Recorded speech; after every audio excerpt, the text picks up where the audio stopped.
ቁጥር 1 እንደዚህ ይላል፣ ዮሐንስ ያየውን ሁሉ የመሰከረው ስለ ዳሽና ስለ ዳሽ ነው። እግዚአብሔር ቃልና ስለ ኢየሱስ ክርስቶስ በትክክል ተመልሷል። ቁጥር 2 ላይ ያለ ሐሳብ ነው። ዮሐንስ ያየውን ሁሉ የመሰከረው ስለ እግዚአብሔር ቃልና ስለ ኢየሱስ ክርስቶስ እንደሆነ የራእይ መጽሐፍ ምዕራፍ 1 ቁጥር 2 ላይ ይነግረናል። እርሱም ስለ እግዚአብሔር ቃልና ስለ ኢየሱስ ክርስቶስ ምስክርነት ያየውን ሁሉ መሰከረ ይላል። ስለዚህ ዮሐንስ ያየውን ሁሉ የመሰከረው አንደኛ ስለ እግዚአብሔር ቃል፣ ሁለተኛ ስለ ኢየሱስ ክርስቶስ ምስክርነት ነው። በትክክል ተመልሷል። እሺ ነጥብ እየያዘን እንሄዳለን። የምትመልሱ ሰዎችን በፈቃደኝነት ነው የምትመልሱት። እሙ 1 ነጥብ አላት ማለት ነው። እሺ ወደ ሁለተኛው ጥያቄ ልሂድ። በቁጥር 3 መሰረት የዮሐንስ ራእይ ምዕራፍ 1 ቁጥር 3 መሰረት ብፁዓን ናቸው የተባሉት እነማን ናቸው? የሚያነቡና የሚሰሙ ወይም የሚሰሙና የሚያነቡ። እሺ 3 ነገር ነው ያለው እዛ ላይ። ሶስቱንም መልሽልን። የሚሰሙ፣ የሚያነቡ፣ የሚጠብቁ። በትክክል ተመልሷል። ቁጥር 3 ላይ ዘመኑ ቀርቧል፣ እንግዲህ ይህን የትንቢት ቃል የሚያነብ የሚሰሙትና የተጻፈውንም የሚጠብቁ ብፁዓን ናቸው ይላል እና ይሄንን የዮሐንስ ራእይን መጽሐፍ ሲነበብ የሚያነብ ሲል ድሮ እንደኛ ዘመን መጽሐፍ ቅዱስ በሁሉም ሰው እጅ አልገባም ነበር። ይሄ መጽሐፍ በተጻፈበት ዘመን ላይ በሁላችንም እጅ አልገባም ነበር። በሁላቸውም ሰዎች እጅ ያልገባ ነው። ጥቂት ሰዎች ጋር ነው መጽሐፍ የሚገኘው። በእጅ ነው የሚጻፈው። እንደዛሬ ኮፒ ማሽን የለም። ለዛ በጥቂት ጳጳሳት እጅ በጣም ሀብታም የሆኑ ሰዎች እጅ ላይ ከተገኘ ነው። ከዛ ውጪ ህዝቡ እንደ ልብ አያገኘው። ለዛ ሲነበብ ነው የሚሰማው ማለት ነው። ወደ ቤተ መቅደስ ሄዶ ሲነበብ ነው ወደ ጉባኤ ሄዶ የሚሰማው። ስለዚህ የሚያነበው ይሄን የትንቢት ቃል የሚያነብ ያ ጳጳሱ ሲያነብ ወይንም ቢሾፑ የቤተ ክርስቲያን ፓስተሩ ሲያነብ የሚሰሙት እና የተጻፈውንም የሚጠብቁ፣ እንግዲህ መስማት ብቻ ሳይሆን የተጻፈውን የሚጠብቁ ብፁዓን ናቸው። የቱን የትንቢት ቃል? ይሄን የዮሐንስ ራእይን እና ብቸኛው በረከት እንዳለው ቃል የተገባለት መጽሐፍ ይሄ ነው በመጽሐፍ ቅዱስ። ያ ማለት ሁሉንም መጽሐፍ ቅዱስ ስናነብ በረከት እናገኛለን። ግን ይሄ ደግሞ ልዩ በረከት እንደዚህ የተጻፈ ብፁዓን ናቸው ይሄንን የሚያነቡ የሚሰሙ የሚጠብቁ ተብሎ የተጻፈለት ቃል ነው። ስለዚህ ይሄን መጽሐፍ በማንበባችን በመስማታችን በመጠበቃችን ልዩ በረከት እናገኛለን ማለት ነው። እሺ እሙ 2 ነጥብ አላት። ሶስተኛ ጥያቄ ያው መመለስ ትችላላችሁ፣ ለሁሉም ፍሪ ነው። የመልእክቱ ቀጥተኛ ተደራሲያን እነማን ናቸው?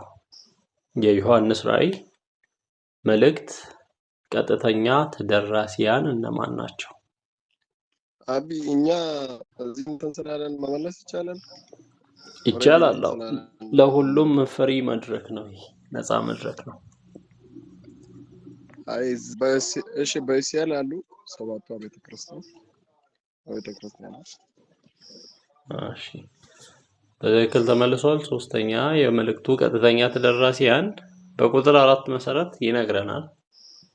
ከዮሐንስ በእስያ አውራጃ ለሚገኙ ለ7ቱ አብያተ ክርስቲያናት ነው የሚለው።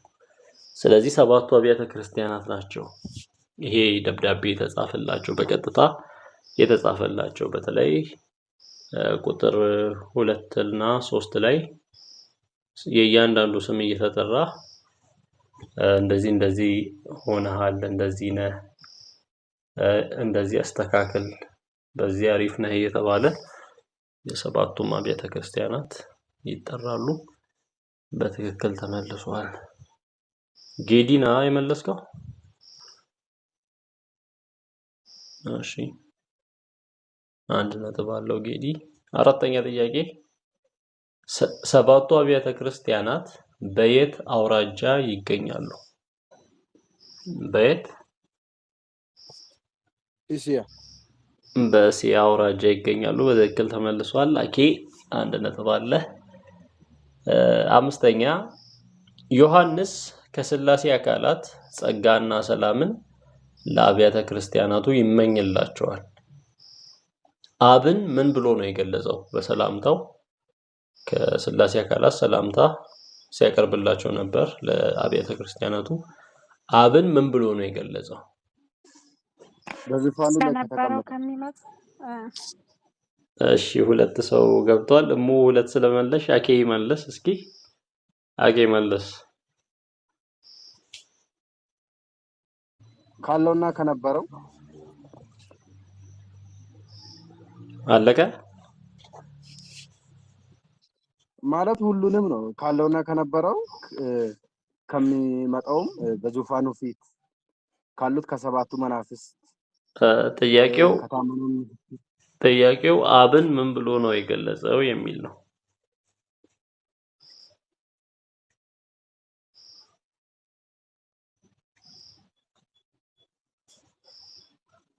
ካለውና ከነበረው ነው።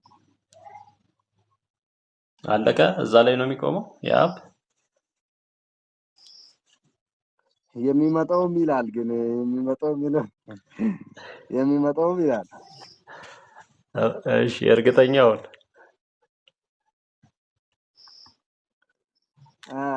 አይ እኔ ማለት ትንሽ እንትን አልኩኝ ከቀልቤ ጋርም አይደለሁም እና በደንብ ሌላ ሰው ይመልስ። እኔ ይሄ ይለፋኝ። እሺ ያው ደርሳል እኮ ኦሬዲ ብለኸዋል። አብን የገለጸው ካለው ከነበረውና ከሚመጣው ብሎ ነው። ያው ከሚመጣው የምትለዋ ላይ ነው እንትን ያልከው ካለው የሚመጣው ከተባለ ኢየሱስ አብ ሊሆን ነው። ይሄን ጥያቄ አንስተን አውርተን ነበር። ምናልባት ፈረስት ዴይ ነው ሰከንድ ዴይ ሁለተኛ ቀን ላይ አልነበርክም መሰለኝ አውርተን ነበር። እዚህ ጋር የሚያወራው ሶስት ነገሮችን ነው። ካለው ከነበረውና ከሚመጣው። ካለው ማለት አሁን ያለ ማለት ነው። ከነበረው የሚለው ደግሞ ድሮም የነበረ ነው። ስለዚህ ምንድነው እያሳየ ያለው ስንል ጊዜን የሚያመለክት ነው። ታይምን ነው። ፓስት ፕሬዘንት። ከዛ ከሚመጣው የሚለው ወደፊት የኢየሱስን ዳግም ምጽአት የሚያሳይ ሳይሆን በሚመጣው ጊዜም ላይ ያለ እንደማለት ነው። ፊውቸር ነው እና ይሄ ታይምን ነው። ሁሌ ያለና የሚኖር የሚለውን ነው የሚያሳየው። ይሄ ካለው ከነበረውና ከሚመጣው የሚለው ፓስት ፕሬዘንት ፓስት እና ፊውቸርን ያሁን ጊዜ ያለፈ ጊዜና የሚመጣ ጊዜ። ስለዚህ ከሚመጣው ሲል በሚመጣው ጊዜም የሚኖር የሚለውን የሚያሳይ እንጂ የሆነ ጊዜ ላይ የሚመጣ የሚለውን አይደለም። ለዛ ለአብ ነው የዋለው ይሄ ክፍል። አብ ያለ ነው፣ የነበረ ነው፣ የሚመጣ ነው። ያ ማለት በሚመጣውም ጊዜ ያለ ነው፣ ሁሌ ያለ ማለት ነው። ካለው ሲል አሁን ያለ፣ ከነበረው ሲል ድሮ የነበረ ከሆነ ከሚመጣው ወደፊት የሚኖር የሚለውን የሚያሳይ ነው። ከዛ አንፃር ነው እንጂ ወደፊት የሆነ ጊዜ የሚመጣ ማለት አይደለም ብለን ይሄንን አውርተን ነበር። ግልጽ ነው ሐሳቡ። እንግሊዝኛው ላይ ያለውን እስኪ በደንብ በእንግሊዝኛ እሺ NIV የሚለው from him who is who was and who is to come ነው የሚለው። ተመሳሳይ ነው። who is to come በሚመጣው ጊዜም ላይ ያለ እንደማለት ነው።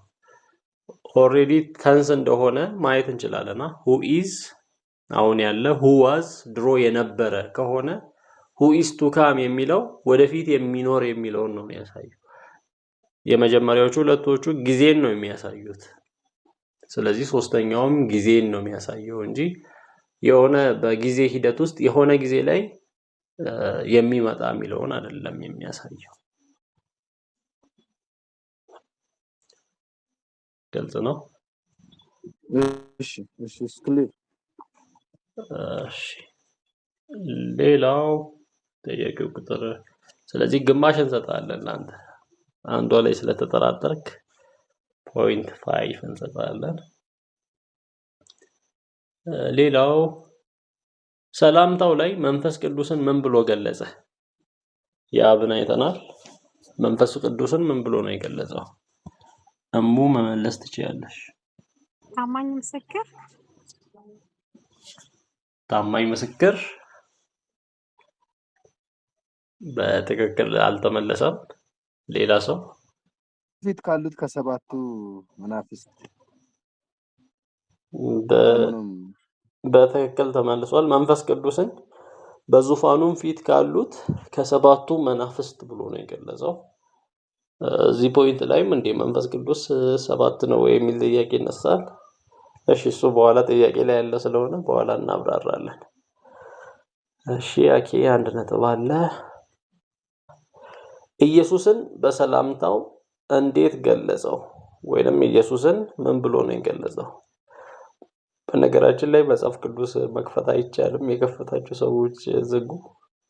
ጥያቄና መልስ ስለሆነ በሰላምታው ከሥላሴ አካላት ነው ሰላምታን እየተመኘ ያለው ጸጋና ሰላምን። ኢየሱስም ምን ብሎ ነው የገለጸው? መልሽ ያ ታማኝ ምስክር ከሆነ አለቀ።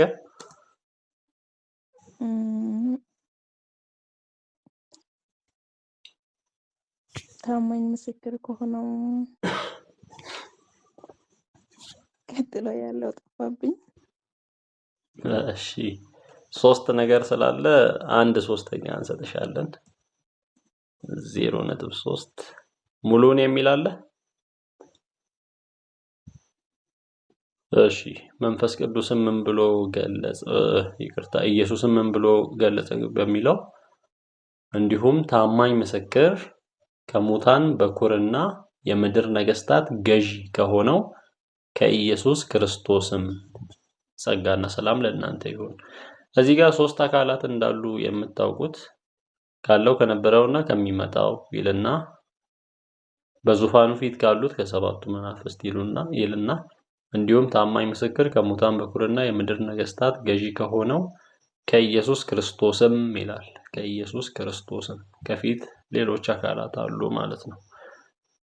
በእንግሊዘኛም ደግሞ ስናይ grace and peace to you ጸጋና ሰላም ለእናንተ ይሁን እያለ from him who is who was and who is to come from ሶስቱም ላይ from የሚል አለ። ሶስቱም አካላት ላይ የመጀመሪያው ላይ from him who is and who was and who is to come ካለ በኋላ from the seven spirits ከሰባቱ መናፍስት before his throne and from Jesus Christ አያችሁ from Jesus Christ from the seven spirits from who he is from him who is who was and who is to come ብሎ ሶስቱም አካላት ላይ from ብሎ ያስቀምጣል። እሺ ቀጣይ ጥያቄ ዮሐንስ ከወንድሞቹ ጋር ተካፋይ የሆነው በምንድን ነው? በቁጥር 9 መሰረት ነው የሚመለሰው። ዮሐንስ ከወንድሞቹ ጋር ተካፋይ የሆነው በምንድን ነው? በምን? በመከራ። እሺ ቁጥር 9ን ስናነብ እኔ ወንድማችሁ ዮሐንስ ከእናንተ ጋር አብሬ በኢየሱስ እሺ በረከት እሺ መልሽ። መከራ ብቻ አይደለም መከራ ትዕግስቱንና መንግስቱን በትክክል ተመልሷል። በረከት ሙሉ ነጥብ አለ። እሺ እኔ ወንድማችሁ ዮሐንስ ከእናንተ ጋር አብሬ በኢየሱስ መከራውንና መንግስቱን ትዕግስቱንም ተካፋይ የሆንሁ ነው የሚለው።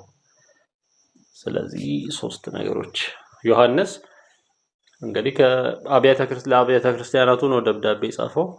እዛ አብያተ ክርስቲያናት ላይ ካሉ ሰዎች ጋር ወንድማችሁ ነኝ እያለ ነው።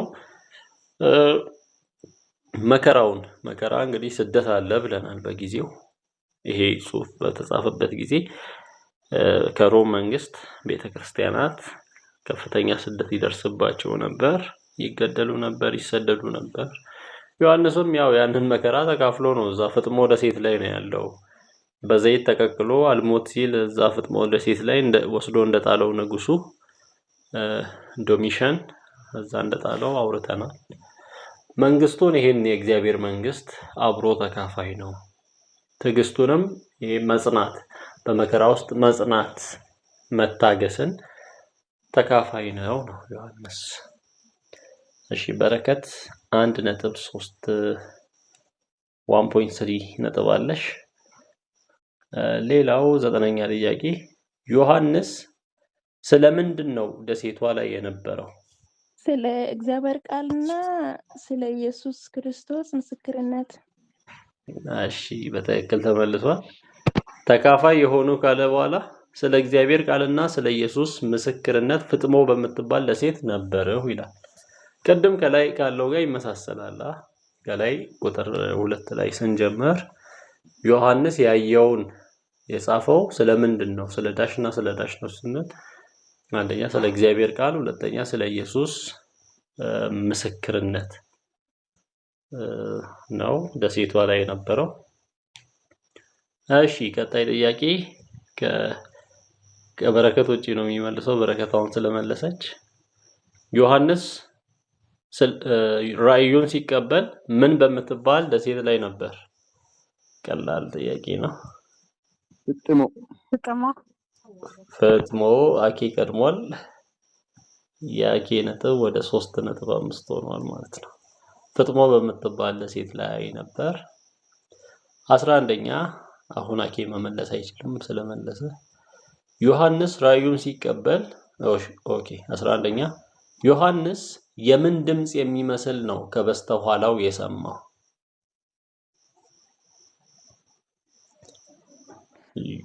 የመለከት ድምጽ የሚመስል።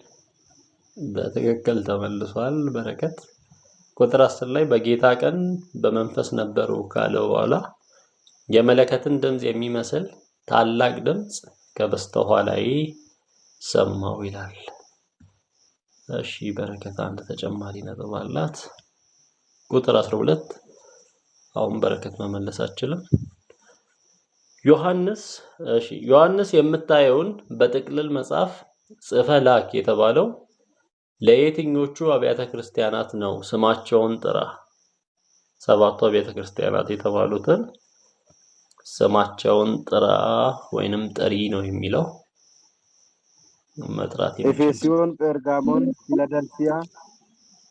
እሺ ሳምሪ ያለች አንዴ ሳምሪ ልታወራ እየሞከረች ነው መሰለኝ። ታወራ። ያው አዳዲስ ሰዎችንም እናበረታታለን።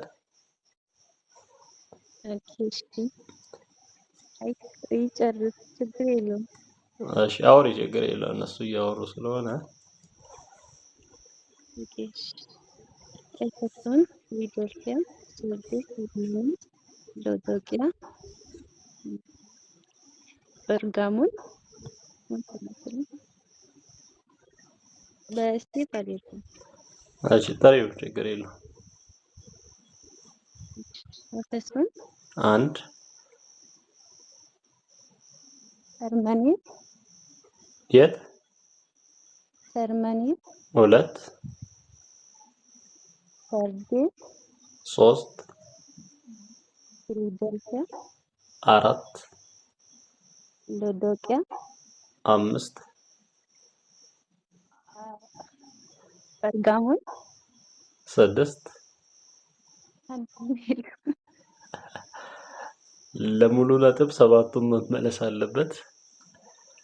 ከከበደሽ ሌላ ሰው ይገባል። ከብዶኝ አይደለም ግን በስቴፕ መሄድ እንችላለን። እሺ 7ኛው ምንድነው?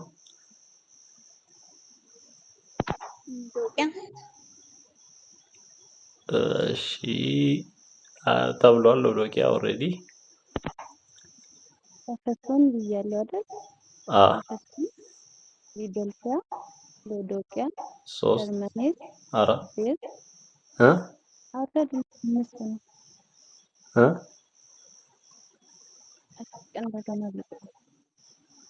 እሺ የመጨረሻ እድል ነው። ጥሪው በስርዓት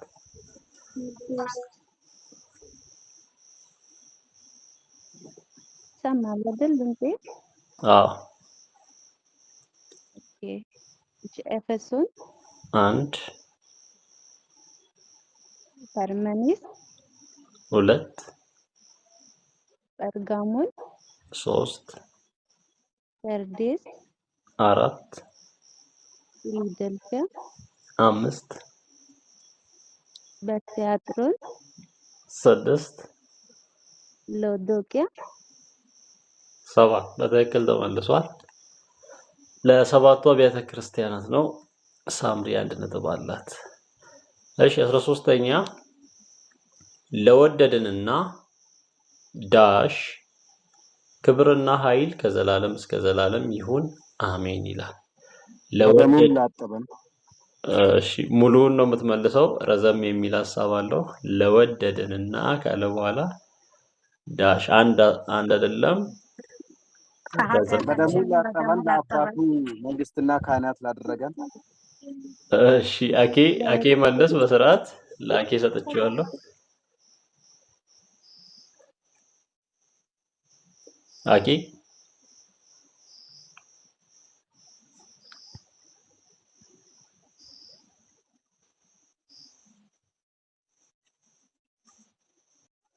አሻኬ አይሰማውም መሰለኝ። እሙ መልሺ። ለወደደን ከኃጢአታችንም ላጠበን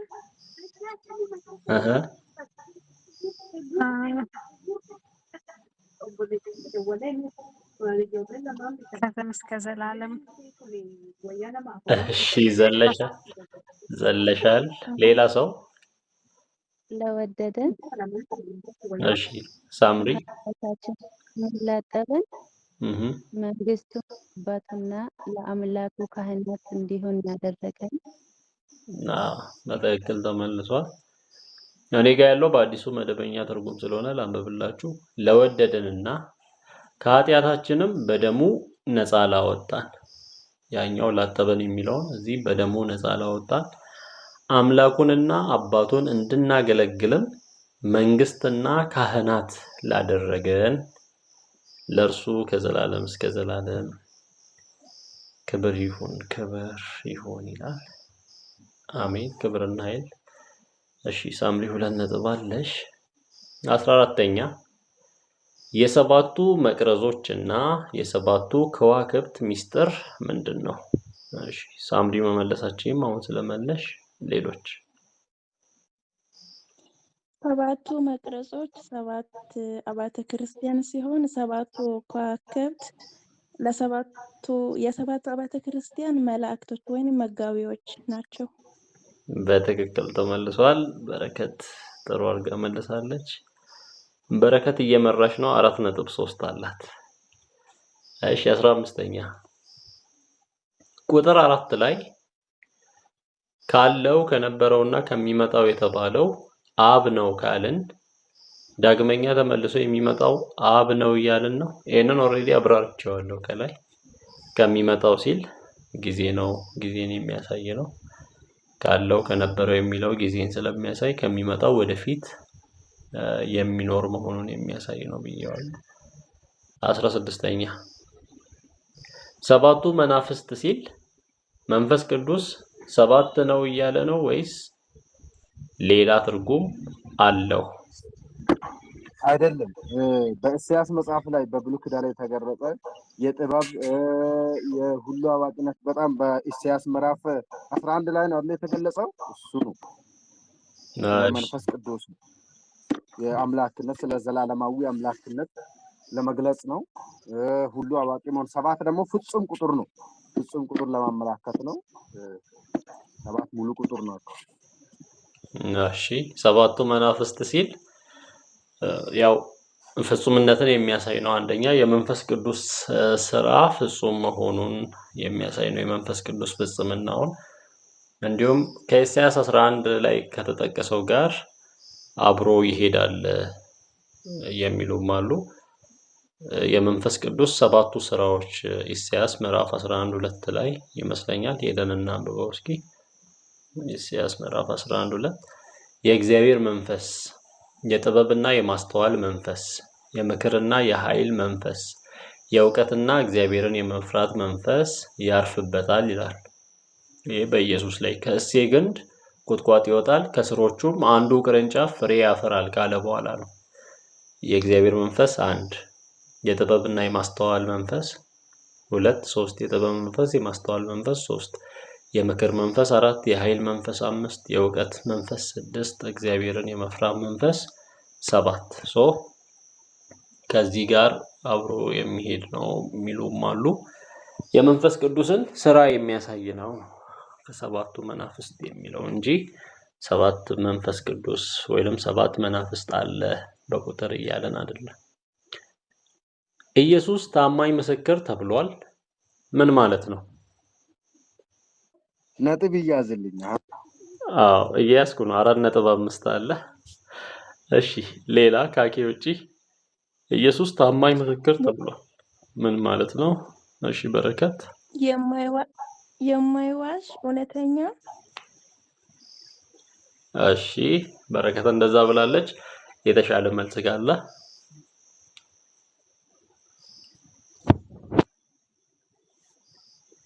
ከሙታን በኩል ታማኝ ምስክር የምትለዋን ትርጉሟን ነው የተፈለገችው።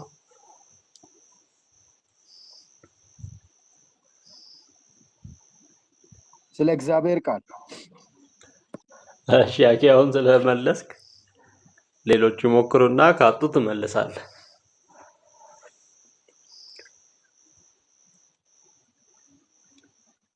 ጀነራል የሆነ ነው ወይስ በራዩ ክፍል ነው? እዛው ራእይ ላይ ቁጥር 5 ላይ ኢየሱስን ታማኝ ምስክር፣ ከሙታን በኩር፣ የምድር ነገስታት ገዢ ብሎ ይገልጸዋል። ከዚህ ውስጥ ታማኝ ምስክር ሲል ምን ማለት ነው ትርጉሙ?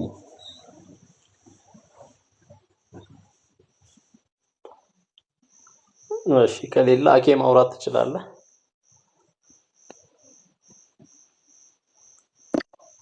ማለት ጌታ ኢየሱስ ክርስቶስ በራሱ አንደበት የተናገራቸው እኔ እውነትን ልመሰክር ተወልጃለሁ፣ በእውነት ተወልጃለሁ እያለ ስለተናገረ የእግዚአብሔርን ቃል እውነት ነው የመሰከረው።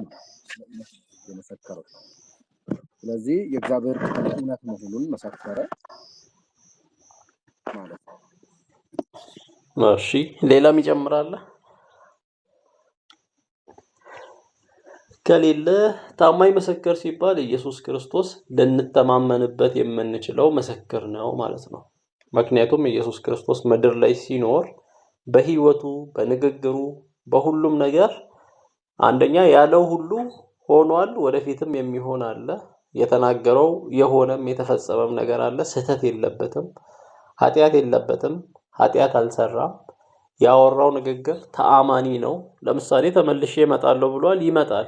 ምክንያቱም ከሞት እነሳለሁ ብሎ ስለተነሳ፣ ከሞት እነሳለሁ ብሎ ያንን አድርጎ አሳይቷል። ስለዚህ ምስክርነቱ ታማኝ ነው ወይንም ትክክል ነው።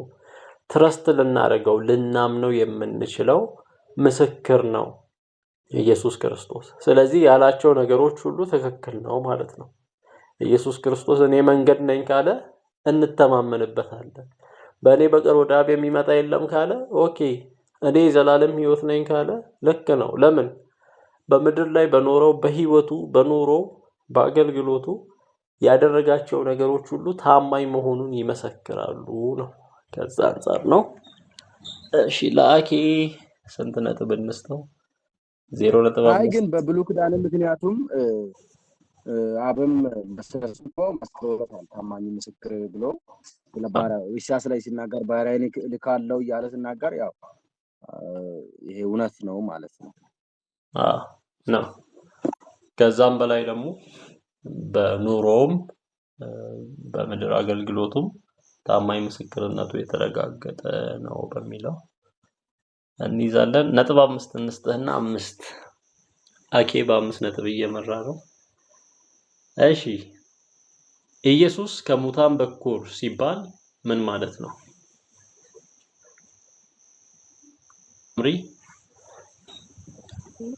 ከሙታን በኩር ሲባል ያው እነ አልዓዛር እንደሞቱት ይነገራል። ቀድሞ ግን ሞቶ እንደቀሩ ነው። እሱ ከሙታን በኩር ሲባል እግዚአብሔር እንደተነሳ ትንሣኤ እንዳገኘ ትንሣኤ እንዳደረገ የሚያመለክት ነው። እሺ ከሌላ ሰው የተሻለ ማብራሪያ ካለ? ኦኬ በረከት መልሽ። እሺ ኢየሱስ ከሙታን በኩር ሲባል ከእሱ በፊት በትንሣኤ አካል የተነሳ የለም። ሲቀጠል ደግሞ ቀጥለን ለምንነሳው ወይንም በኢየሱስ ክርስቶስ ሞቶ ለሚነሱት እሱ ብኩር ነው እና እሱ ብኩር ሲባል ቀጥሎ የምነሳ አለው ማለት ነው። እኔ ጋር ያለው አረዳድ እንደዛ ነው። እሺ በረከት መልሰዋለች። ከሙታን በኩር ማለት ላይሞት የተነሳ ማለት ነው። ላይሞት የተነሳ ድጋሚ ላይሞት የተነሳ ኢየሱስ ነው እና አልዓዛር አሁን ይሄንን ወስደው ከሙታን መጀመሪያ ነው ከሙታን በኩር ነው ሲባል ቀድሞ በመነሳት እንደማለት ነው። እና አልዓዛርስ ተነስተው የለም ወይ የሚሉ ጥያቄዎች ይነሳሉ። አዎ እና አልዓዛር ከሞት የተነሱ አሉ። ብሉይ ኪዳን ላይም አሉ፣ አዲስ ኪዳን ላይም ኢየሱስ ያስነሳቸው እንደዚህ ሞቶ ያስነሳው በቃሬዛ መጥቶ ያስነሳው እንዲሁም አልዓዛር ጳውሎስም ያስነሳው ሰው አለ ሞቶ። ስለዚህ እነሱ ተነስተዋል ግን ተመልሰው ሞተዋል ነው። የኢየሱስን ለየት የሚያደርገው ላይሞት የተነሳ የመጀመሪያው ነው። ኦኬ ሀሳብ ለማለት ፈልጌ ነው፣ ግን ትንሽ ያለው ያው ኢየሱስ ክርስቶስ ዳግም እንደተነሳ ቢሞቱም ዳግም ሞቷል አልዓዛር ለማለት ነው። አልዓዛር ሌሎቹ ተመልሰው ሞተዋል። ኢየሱስ ክርስቶስ ግን ላይሞት ተነስቷል። ክቡሩን ስጋ ለብሶ የተነሳ ነው። ስለዚህ እኛ እንከተለዋለን። እኛ ወደፊት የሱን አይነት ክቡር ስጋ እንለብሳለን። ቀድሞ እንደዛ የተነሳው ላይሞት የተነሳው ክቡሩን ስጋ የለበሰው ኢየሱስ ክርስቶስ ስለሆነ ከሙታን በኩር ይባላል። ለበረከት 1 ነጥብ እንሰጣለን። እሺ 19ኛ የኢየሱስ ክርስቶስ አምላክና አባት የተባለው ማን ነው? አንደኛ። ከዛው ጋር ተያይዞ ደግሞ ኢየሱስ አምላክ ከሆነ እንዴት አምላክ ይኖረዋል? እሺ እዚህ ጋር አዲስ ሰው ስለመጣ ማስረሻ መሳተፍ ትችላለህ። ሰዎች እጅ እያነሱ ነው መሰለኝ። እጅ ምልክት አለ። እጅ እያየሁ አይደለም፣ ቀጥታ ማውራት ይቻላል ማይክ ከፍቶ። እሺ ያው እሺ ሰላም ለእናንተ ይሁን። ሰላም ሰላም። ጥያቄ ስለፈጠረብኝ ነው የአሁኑ የመጨረሻው ጥያቄ ወደ አዲስ ከመግባታችሁ በፊት። እሺ በኩር ሲል ምንድነው? አንዴ ጥያቄውን ትደግምልኛለህ? ኢየሱስ ከሙታን በኩር ሲል ምን ማለት ነው? ያ በኩር ሲል የመጀመሪያ እንደማለት ነው አይደል? ደግሞ የማይሞት የሚለው ትርጓሜ ይወክለዋል። ሞትን ድል ያደረገ የመጀመሪያ የኛ አረዳድ እንደዛ ነበር። ጥያቄ ፈጥሮብን እንዳናልፍ ነው ማለት እና አልዓዛር ድጋሚ ግን ሞተዋል። ሞትን ድል ያደረገ የመጀመሪያ በኩር እያለ አይደለም ጥያቄው ላይ? ነው እንደዛ ነው ያልኩት። ላይሞት የተነሳ የመጀመሪያ እንደማለት ነው። ላይሞት የተነሳ ኦኬ ላይሞት የተነሳ ኦፍ ኮርስ ላይሞት ነው የተነሳው። በኩርና ላይሞት የተነሳ የሚለው ሲሚላር ስላልሆነ ያለን ነው። ይቅርታ። እሺ ተዋራ። እሺ በኩር ያው ላይሞት የተነሳ የመጀመሪያ በኩር ማለት የመጀመሪያ ማለት ነው። ላይሞት የተነሳ የመጀመሪያ እንደማለት ነው። እሺ ቀጣዩን ጥያቄ አሁን የጠየቅኩትን ኢየሱስ አምላክ ከሆነ እንዴት አምላክ ይኖረዋል? ምክንያቱም የኢየሱስ ክርስቶስ አምላክና አባት ስለሚል። እኔ እድል አለኝ። እሺ ለሌሎች ለአዲስ ሰዎች እድል እንስጥና ካልመለሱ እንመጣለን።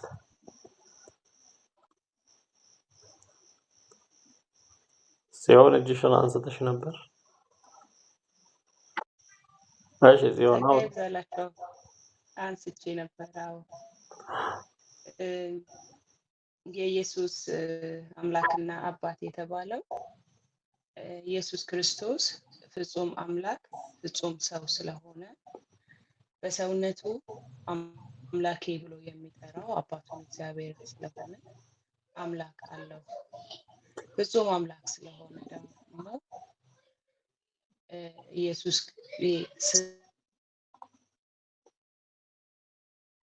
ስጋን መለኮትን የተዋሃደ ፍጹም ሆኖ የኖረ ስለሆነ ነው በሰውነቱ እግዚአብሔርን አምላኬ ይላል።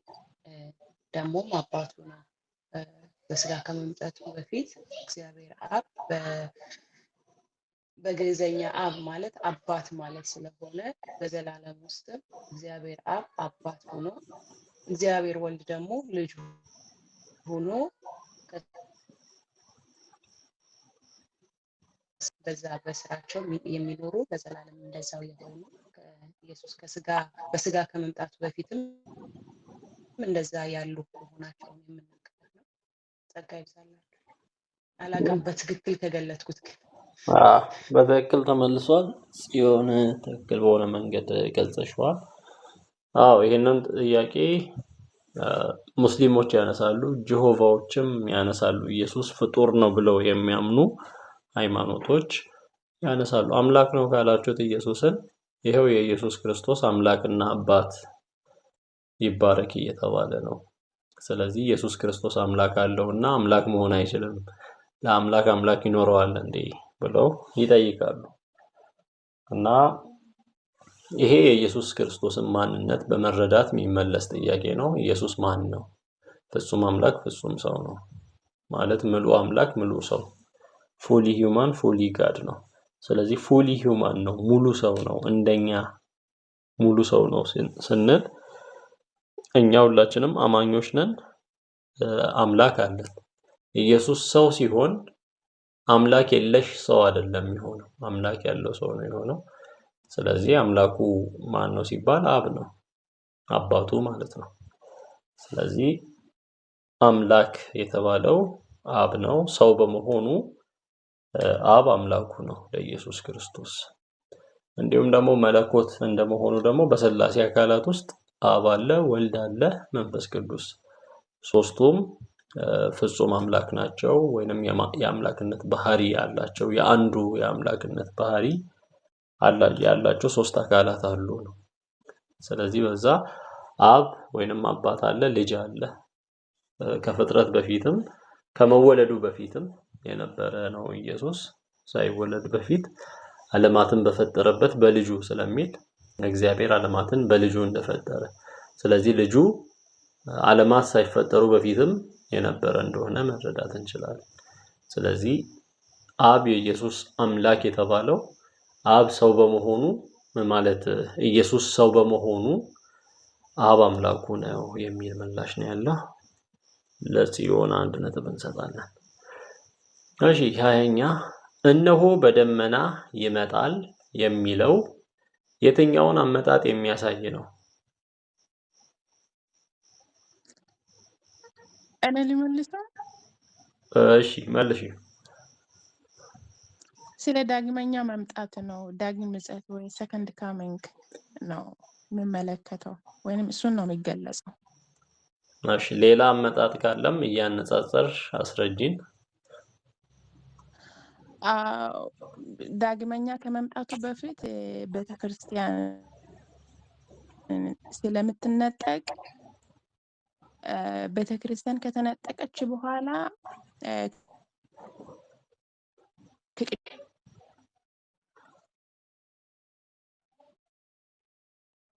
ማለት ነው። እሺ ካልተሰማ እነሆ ከደመና ይመጣል ማለቱ ስለ ዳግም ምጽአቱ ስለ ሰከንድ ካሚንግ ነው የሚያወራው።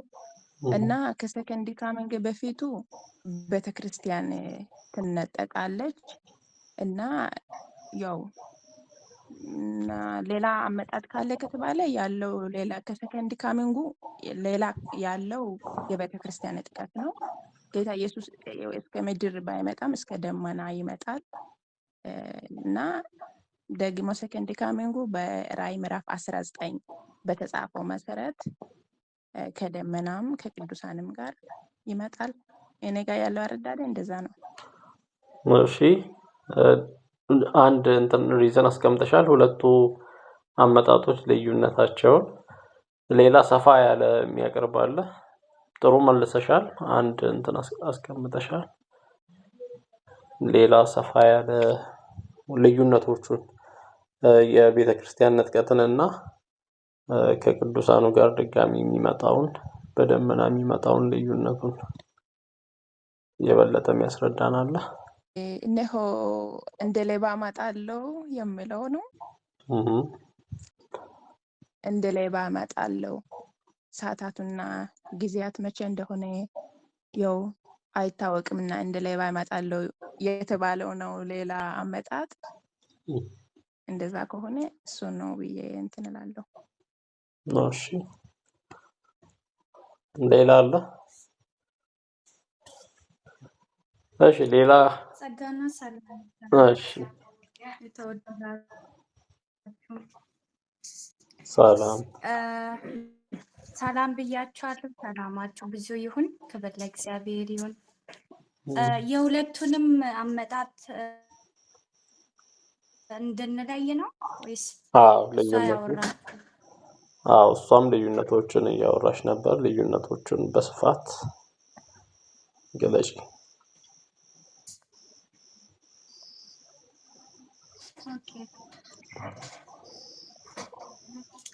እንግዲህ እንዳለችው እህታችን እንዳለችው በቤተ ክርስቲያን ንጥቀት ጊዜ ያ ወደ ምድር ባይወርድም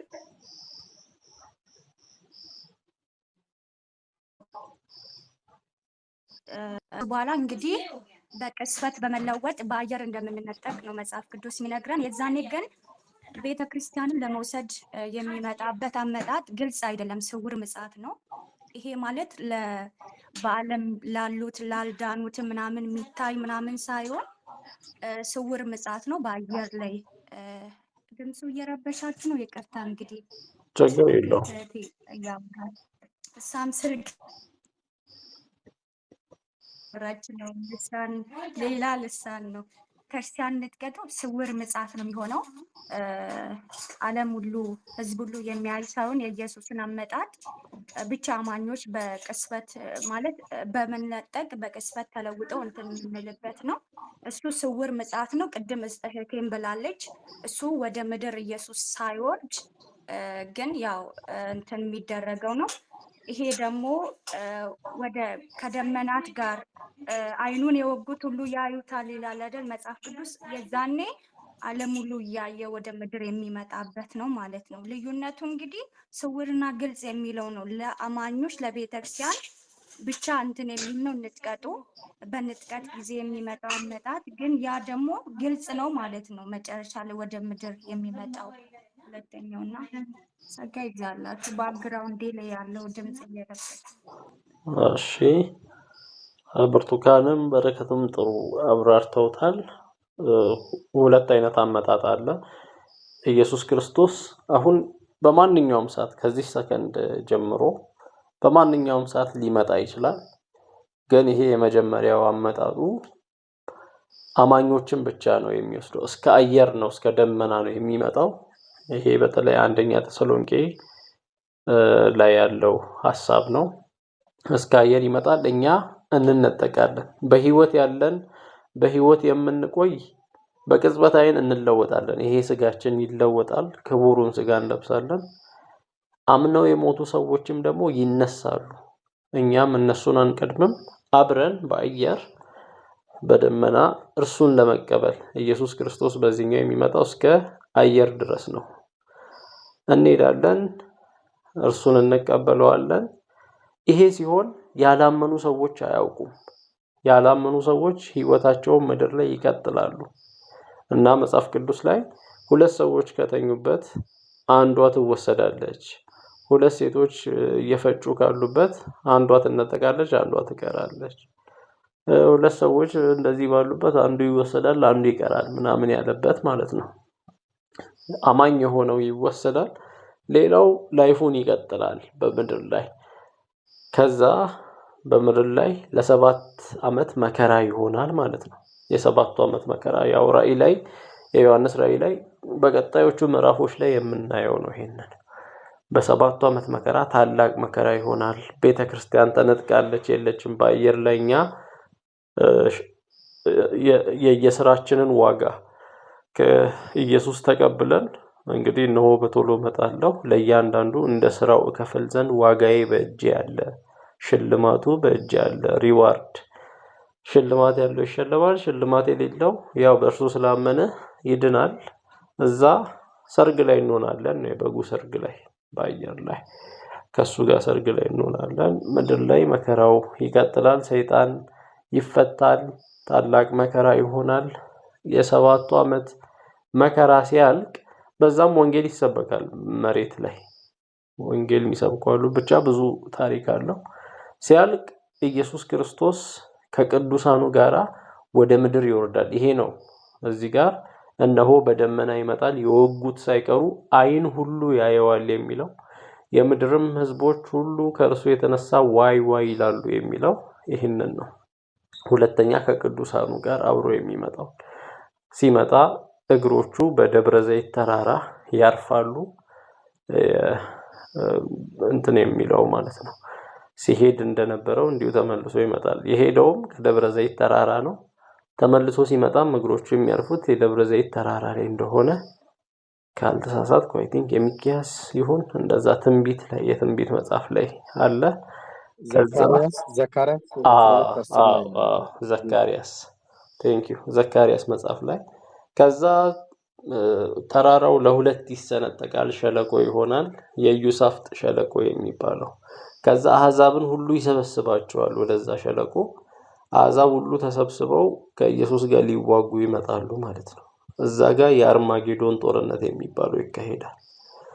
በዛ በአርማጌዶን ጦርነት እንግዲህ ኢየሱስ ከዚህ ከአሕዛብ ከሰይጣንና ከጭፍሮቹ ጋር ሰይፍ ይዞ በቃ እንዲህ እየለፋ ይታገላል ማለት ሳይሆን ከአፉ በሚወጣ ሰይፍ ይጠፋሉ ይላል። ባለፈው ያወራን ነበር በምዕራፍ 1 ላይ ከአፉ በሁለት በኩል የተሳለ ስለታም ሰይፍ ወጣ እያለ ሲያወራ ነበር። እና ጠላቶቹ ከአፉ በሚወጣው ሰይፍ ይጠፋሉ እና ከዛ በኋላ ወደ 1000 ዓመት መንግስት እንገባለን። በዛ ውስጥ ምድር ላይ ተሰብኮ ካመኑት ጋርም አብረን ወደ 1000 ዓመት መንግስት ምድር ላይ ለ1000 ዓመት ኢየሱስ ይነግሳል ምድር ላይ ማለት ነው። ይሄ ወደ መንግስት ሰማይ ከመሄዳችን በፊት ምድር ከመጠቅለሏ በፊት ምድር ላይ አሁን ዓለም ላይ ሰዎች እንደሚገዙት ምድር ላይ ኢየሱስም ይነግሳል ለ1000 ዓመት። ሲገዛ ግን ምድር ሰላም ትሆናለች፣ በኢየሱስ ቁጥጥር ስር ናት። ሰይጣን ታስሯል፣ ምድር ሰላም ትሆናለች። በቃ የሰው እድሜ ይረዝማል፣ የሰው እድሜ እንደ ዛፍ እድሜ ይረዝማል ይላል ትንቢተ ኢሳይያስ ላይ። በ100 ዓመቱ የሞተ ሰው ካለ በአጭሩ ተቀጨ ነው የሚባለው አይነት ነገር ሐሳብ አለ እና በዛም በ1000 ዓመት መንግስቱም መዋለድ ይዋለዳሉ። ይሄ ከ7 ዓመት መከራ የገቡ ክቡሩን ስጋ ሳይለብሱ የገቡ ሰዎች ይዋለዳሉ። እዛ መዋለድ አለ፣ ሰው ይበዛል። በዛም ደግሞ ማስተማር አለባቸው ልጆቻቸውን ስለ ኢየሱስ እና በዛም ደግሞ የማያምን ትውልድም ይፈጠራል። እዛው በ1000 ዓመት መንግስት ድጋሚ ደግሞ ሌላ ጦርነት ይሆናል። የ1000 ዓመት መንግስቱ ሲጠናቀቅ የማያምኑትን ሰዎች ልብ አሸፍቶ ሰይጣን ድጋሚ ጦርነት የጎግ ማጎግ ጦርነት የሚባለው ይሆናል ከኢየሱስ ጋር። ከዛ ሰይጣንና እነዚህ ጭፍሮቹ ይጠፋሉ። ከዛ በኋላ ምድርና ሰማይ ይጠቀለላሉ፣ መሄጃም አይታወቅም፣ ይጠፋሉ። ከዛ የነጩ ዙፋን ፍርድ ይሆናል። የነጩ ዙፋን ፍርድ ላይ ሙታን ነው የሚነሱት። የአማኞች ኦልሬዲ አልቋል፣ እዚህ ነጥቀት ላይ አልቋል። የአማኞች ስራቸው ላይ የሚፈረደው ያላመኑ ሰዎች ሁሉ ሙታን ተነስተው ፍርዳቸውን በነጩ ዙፋን ፍርድ ላይ ፊት ቆመው ይቀበላሉ። ከዛ በኋላ ሞትና ሲኦል ወደ ገሃነም ይጣላሉ ማለት ነው። ሞትና ሲኦል ወደ ሁለተኛው የእሳት ባህር ይጣላሉ። እነዚህ ሙታንም እንደየስራቸው ከተፈረደባቸው በኋላ ወደ ገሃነም ይጣላሉ የሚል ነው። ሁለቱ አመጣጦች እንደዚህ ናቸው። እሺ ለማን እንስጥ ነጥብ? ግማሽ ግማሽ እንሰጣለን እንደ ብርቱካንም ማለት ግን እዚህ ጋር ያለው ሁለቱንም ነው የሚገልጸው ወይስ እዚህ ጋር ያለው ግልጽ አመጣጡን ነው። ግልጽ በሆነ መንገድ የሚመጣውን ነው የሚያሳየው። እሺ ኦኬ፣ እኔ ጥያቄ አለኝ። ጠይቂ።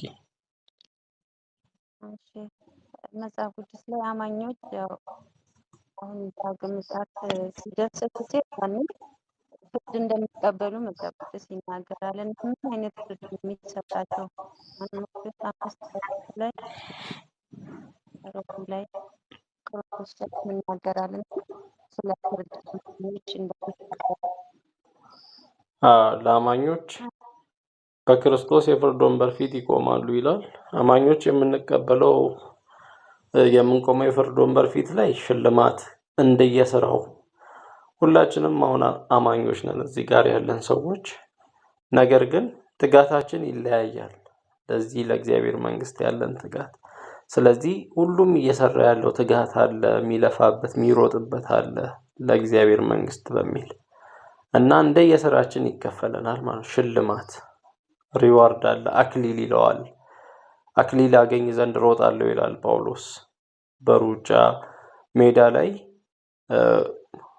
ሁሉም ሰው የሮጠ ሁሉ እንደማይሸለመው የቀደመ እንደሚሸለመው አይነት ከዛ አንፃር ገልጾ እኔም ደግሞ እሮጣለሁ ስለዚህ እናንተም ታገኙ ዘንድ ሩጡ እያለ ይናገራል። ሽልማት አክሊል ነው እና ለዛ ነው ስራችን የሚመዘንበት ነው። ጃጅመንት ፖዚቲቭ የሆነ ጃጅመንት ትክክለኛ ሆነ የአክሊል ፍርድ ነው እንጂ አዎ የዘላለም ህይወት አይደለም። አንደኛ አንዳንድ ሰው ፍርድ ሲባል በቃ ሲኦል የሚገባ የሚመስለው አለ። የዘላለም ህይወት ጉዳይ በኢየሱስ በማመን የተጠናቀቀ ጉዳይ ነው እንጂ በስራ የሚመዘን አይደለም። ነገር ግን እዚህ የፍርድ ወንበር ፊት ላይ ደግሞ ስራ ያለው አለ፣ ስራ የሌለው አለ። ስራ የሌለው ኦሬዲ በኢየሱስ ስለዳነ ይድናል፣ ግን በጭንቅ እንደሚድን ነው የሚለው።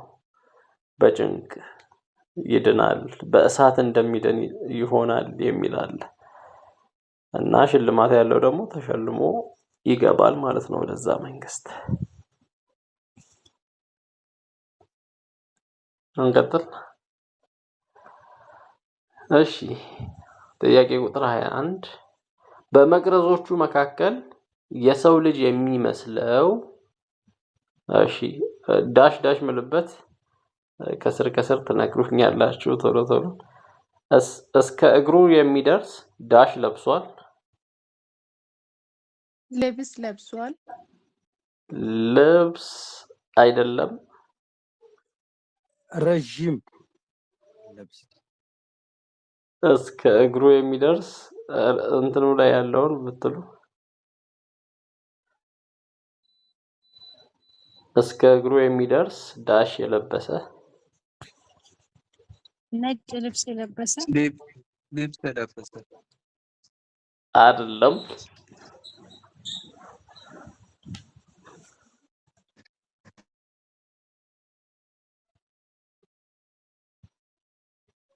እሺ እኔ ልመልሰው። ልብስ የለበሰው ኦኬ ምናልባት እኔ ጋር አዲሱ መደበኛ ትርጉም ነው ያለው። ልብስ ነው የሚለው በ1954 ልብስ የለበሰ። እሺ እስኪ 1954ን ትርጉም ልክፈት። ያው መጎናጸፊያ ነው የሚለው። እስኪ በ1954 ልብስ ከሆነ ምንም ማድረግ አይቻልም። ልብስ ነው የሚለው። ስለዚህ ለአኬ እንሰጠዋለን ማለት ነው። አኬ ነው የቀደመው። እስከ እግሩ ኧረ እኔ ነኝ የቀደመው። አኬ ነው የመሰለኝ። ኧረ እኔ ነኝ አይ ለኔ ብሉ። ምን ነው ለኔ ሲሰጥ እናንተ ተው እንጂ ሌላ መልሱ። ኧረ እኔ ነኝ። ሌላ መልሱ እናንተ። እሺ ማን የቀደመው መሀል ላይ ዳኛ የሚሆን የሰማ ሰው አለ? እኔ ሀቀኛ ልሁን። በረከት ቀድማለች። በረከት ናት። እሺ በረከት እየተባለች ነው። ለበረከት እንሰጣለን። እሺ እንቀጥል። አለ ደረቱን በዳሽ ታጥቋል። በወርቅ ታጥቋል። በወርቅ መታጠቅ። እሺ የወንድ ድምጽ ነው የቀደመው። ማነ በወርቅ መታጠቅ ያለ? ትንሱ ትንሱ። እሺ የወንድ ድምጽ ነው ቀድሜ የሰማሁት። ደረቱን በወርቅ መታጠቂያ። እሺ እሺ እሺ ራሱና ጠጉሩም ዳሽ ነጭ ነጭ ነጭ በግ ጠጉር። እሺ ብርቱካን አውሪ። ብርቱካን ስታወራ ሰምቻለሁ። እንደ ነጭ የበግ ጠጉር ነበር። እሺ ሌላ ሰው ሙሉ አይደለም። እንደ ነጭ የበግ ጠጉር እንደ በረዶም ነጭ ነበሩ። በትክክል እንደ ነጭ የበግ ጠጉር ብቻ ሳይሆን እንደ ነጭ የበግ ጠጉር እንደ በረዶም ነጭ ነበሩ ይላል። አኬ ባይብል እያየህ አይደለማ? መልሱንም እኮ ሰርቼ ለመላክ ጊዜ አጥቼ ነው እንጂ እኮ መልሱንም እኮ አስቀምጬ ነበር።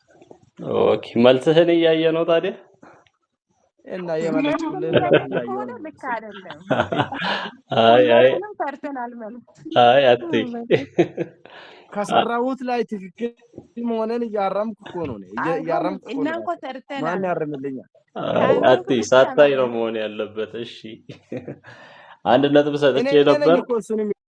አይኖቹ ዳሽ እንደ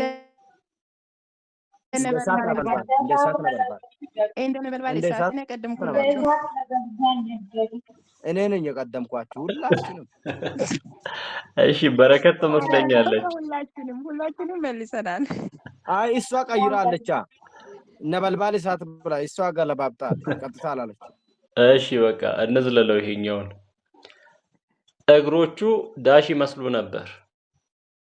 እንደ የጋለ ናስ በእቶን የነጠረ የጋለ ናስ። እሺ ብርቱካን መልሳለች። በእቶን የነጠረ የጋለ ናስ። ለብርቱካን አንድ እንሰጣለን። 2 ነጥብ አለሽ ብርቱካን። ድምፁ ዳሽ እንደ ብዙ ውሃዎች ድምፅ ነበር። አዎ አንድ ላይ ነው ይሄ። ድምፁ እንደ ብዙ ውሃዎች ድምፅ ነው። በቀኝ እጁ ዳሽ ይዞ ነበር።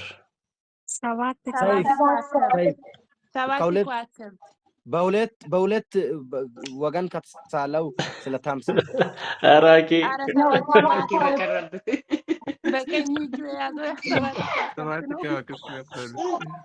እሺ እሙ ሳትሆን እሙ አንቺ ነሽ የቀደምሽው? እኔ ነኝ እውነት እኔ ነኝ። አዎ እሙን ነው ያየሁት እኔ። እሙ 2 ላይ 1 ነጥብ ይጨምራል 3።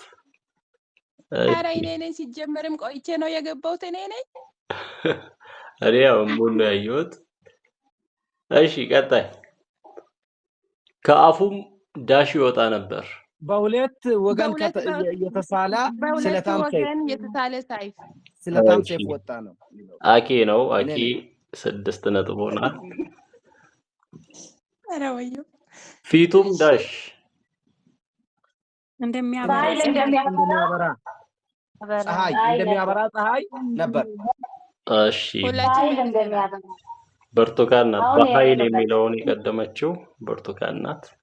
እንደሚያበራ የሚል የቀደመ ነበር ግን በኃይል የሚል ከፊት ስላለ 1 ለብርቱካን እንሰጣለን። እሺ አይዟችሁ ተባባሉ። መጨረሻ ላይ ስንመጣ ነው ያልነው። ከዚህ በኋላ 3 ጥያቄ ነው የሚቀረው። ጥያቄ ቁጥር 22 ኢየሱስ የመጀመሪያውና የመጨረሻው እኔ ነኝ ሲል ምን ማለቱ ነው? ኢየሱስ የመጀመሪያውና አልፋና መጨረሻ ኦሜጋ እኔ ነኝ ሲል አልፋና ኦሜጋ እኔ ነኝ ሲል አምላክነቱ ተራ በተራ ችግር የጊዜው የለውም። ፈጣሪ እሺ አኬ አውራና ምንድነው? እሺ አኬ አውራ። እሺ እንግዲህ እሱ ሁሉን ፈጣሪ እንደሆነ ጊዜው ራሱ በእርሱ እንደተፈጠረ መለኮት መሆኑን እየገለጸ ነው ማለት ነው። አልፋና ኦሜጋ እና ኢሳያስ መጽሐፍ ላይ አብ ለራሱ የተጠቀመውን እዚህ ጋር እየተጠቀመ ያለው ማለት ነው።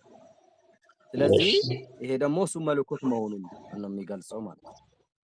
እሺ አኬ አውርቷል። ሌላ የተሻለ የሚያስረዳ ካለ ከዚህ የተለየ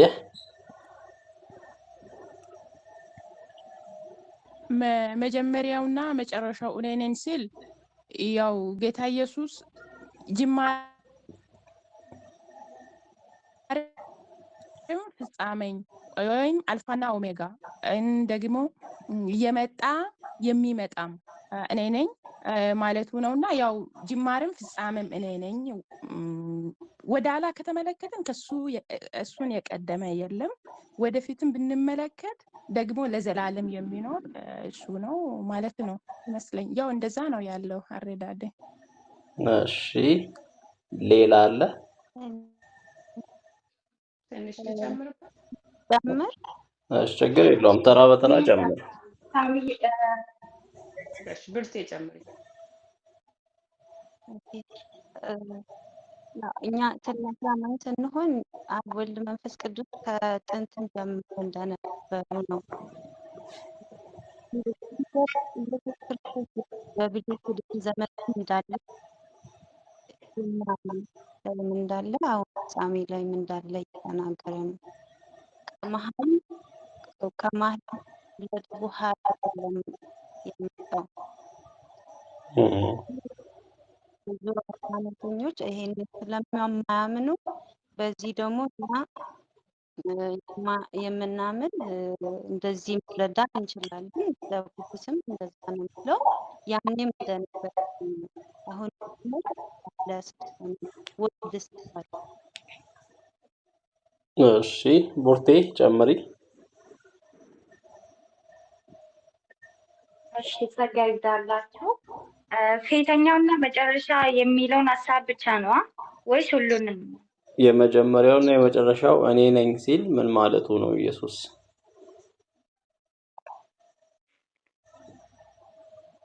ኦኬ ማለት ጅማሬ እንደሌለውና እንዲሁ ደግሞ ዘላለማዊ እንደሆነ ነው እና ባለፈው ሀሳቡ ላይ እያወራክም ነበረ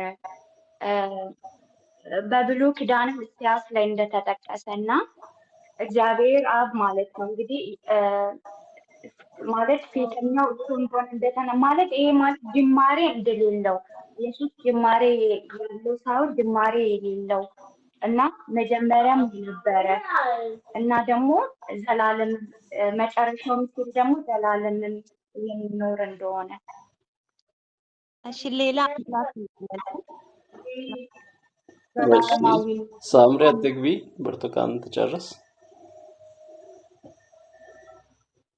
በአጭሩ አልፋና ኦሜጋ እያለ ነው ማለት ነው። እሺ ጽዮን ልታወራ እየሞከረች ነበር፣ አውሪ።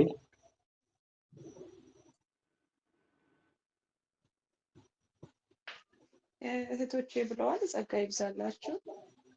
በዮሐንስ 1:1 ላይ ስንናገር መጀመሪያ ለሚባለው እሱ ከፈጠራቸው እሱ ከሰራቸው በሱ ለሆኑት ነገሮች መጀመሪያ ይባላል። እሱ ግን ለነገሮች ሁሉ መጀመሪያን ሲያበጅ እሱ መጀመሪያ የሌለው ዘላለማዊ የሆነ ፍጥረት ሳይኖር ፍጥረትን ሳይፈጥር በፊት እሱ ግን የነበረ እንደሆነና ደግሞም በስጋ ሲመጣ ራሱን ባዶ አድርጎ እንደ ሰው ልማድ ጊዜን ቆጥሮ በሰው አካሄድ ቢኖርም ከሞት ድል በነሳ በሱ በማንነቱ ስጋንም የከበረን ስጋን ይዞ ሲነሳ ለዘላለም የሚኖር እንጂ በሞት የተሸነፈ ወይ ደግሞ ሞት የያዘው እንዳልሆነ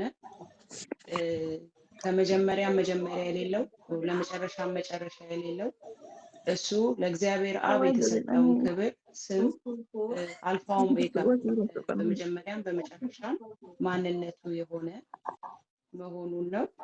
ጸጋ ይብዛላችሁ። እሺ ሳምሪ ልታወሪ እየሞከርሽ ነው ነበር?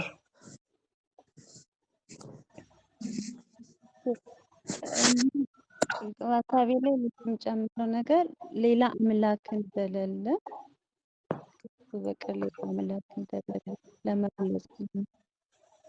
እሺ ነጥቡን የምሰጠው እንግዲህ አኬ መጀመሪያ ላይ አውርቶታል።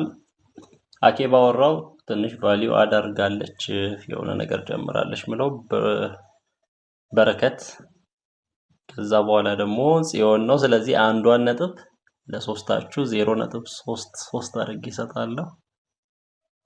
6.8 ጊዜ ተሰጥቶኝ ሁሉንም ነነስማው እኔም አንተም መልሰሃል ሰሪ ያለብኝ እንጂ ያሳሰብ አንተ ላይ መድረክ ጋራችን እኮ ነው። ምን ሆነ? ጊዜ ይሰጠኝ እኔ እንኳን ጊዜ ይሰጠኝና በደንብ ማብራራት ይችላል። ኦሬዲ እኮ ጊዜን ተጠቅሟል አንተ። ሁላችንን እኮ ማለት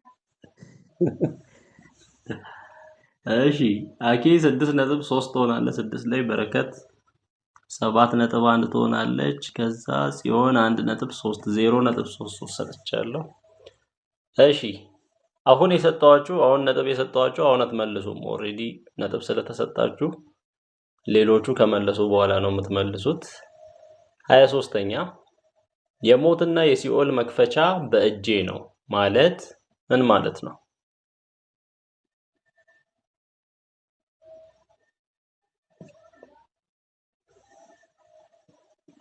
ኦኬ ማለት ሙሉ ስልጣን እንዳለው ማለት ነው።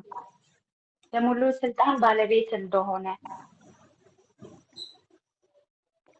እሺ ከጨረሽ ሳምሪ አውሪ። እኔም እንደሱ ነው። ሁሉም ቻይ አምላክ እንደሆነ። እሺ ሌላም አሁን በረከት አኬም እንትናም ማውራት ጽዮንም ማውራት ትችላላችሁ። አይ እሺ እኔ ላውራና እሺ አኬ ቀድሟል። አኬ አውራ። እኔ ቀደው ነጥቡ ላይ ማሳተፍ ስለፈለግ እና ባዘዌ ያው ጥቅሱ የክርስቶስን መለኮታዊነት እና በጣም ግልጽ አድርጎ ነው የሚያብራራው። ከዛ ደግሞ ሞትን ድል አድርጎ መነሳቱ ይህም አልፎ ደግሞ ሞትም ሲኦልም በክርስቶስ ቁጥጥር ስር መሆናቸው እሱ እንደሚቆጣጠራቸው ማለት በቃ በሱ ቁጥጥር መሆናቸው ነው የሚያሳየው ማለት ነው። ስለዚህ ይሄ ደግሞ በቃ ሲኦል ሞት እያለ እያንዳንዱን የሚገዛው እሱ ነው።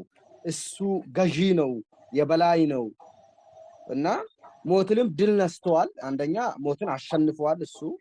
ሲቀጥል ደግሞ ሰይጣንንም አሸንፈዋል። እንግዲህ በሱ የሚያምኑት ደግሞ ይነሳል። የትንሣኤ ኃይል መሆኑን የሚያረጋግጠው ይሄ የክርስቶስን የትንሣኤን ኃይል ደግሞ በጣም በቃ እሱ የበላይ ባለስልጣን መሆኑን ክርስቶስ በሱ ቁጥጥር ስር ናቸው ነው በቃ ባጭሩ የሚለው። እሺ በረከት። እሺ የሞትና የሲኦል ቁልፍ በኢየሱስ እጅ ላይ ነው ስል ሲኦልንም ሞትንም አሁን ለምሳሌ የገነት ቁልፍ የሰማይ መግቢያ በር በኢየሱስ በኩል እንደሆነ ኢየሱስን ያመነ ሁሉም ወደ ሰማይ እንደሚገባ የመንግስት ወራሽ እንደሆነ ሁሉ ደግሞ ኢየሱስን ባለማመን ኢየሱስን ባለመቀበል ደግሞ የሲኦል ልጅ ወይንም መኖሪያውን ሲኦል የሚያደርጉ ያው አሁን የሲኦልም የሰማይም መካከለኛ ኢየሱስ ነው። አንድ ሰው ኢየሱስን ሲያምን ኢየሱስን ሲቀበል ወደ ሰማይ የሚገባ መግቢያን ያገኛል። ኢየሱስን ሲካድ ደግሞ ወደ ሲኦልን ይገባል ማለት ነው እና ኢየሱስ ደግሞ በሞትም በሲኦልም ላይ ስልጣን አለው። እና ኢየሱስን ያመነ ከሲኦል ይድናል። ኢየሱስን ደግሞ ያላመነ ወደ ሲኦል እንትን ይላል። እና ከኢየሱስ ውጪ መንግስተ ሰማይ የሚገባበት ሌላ በር የለም። እና ግዴታ መንግስተ ሰማይ መግባት ኢየሱስን ማመን ነው። ኢየሱስን መካድ ደግሞ ወደ ሲኦል ነው። እና ሁለቱንም የሚቆጣጠረው ኢየሱስ ነው። ሞትንም ሲኦልንም። ኢየሱስን ያገኘ ህይወትን ያገኛል። ኢየሱስን የካደ ሲኦልን ያገኛል። እና ድሮ ደግሞ ጌታ ኢየሱስ ክርስቶስ ከመምጣቱ በፊት ሲኦል፣ ሞት የሰውን ዘር ሁሉ ያስፈራ ነበር።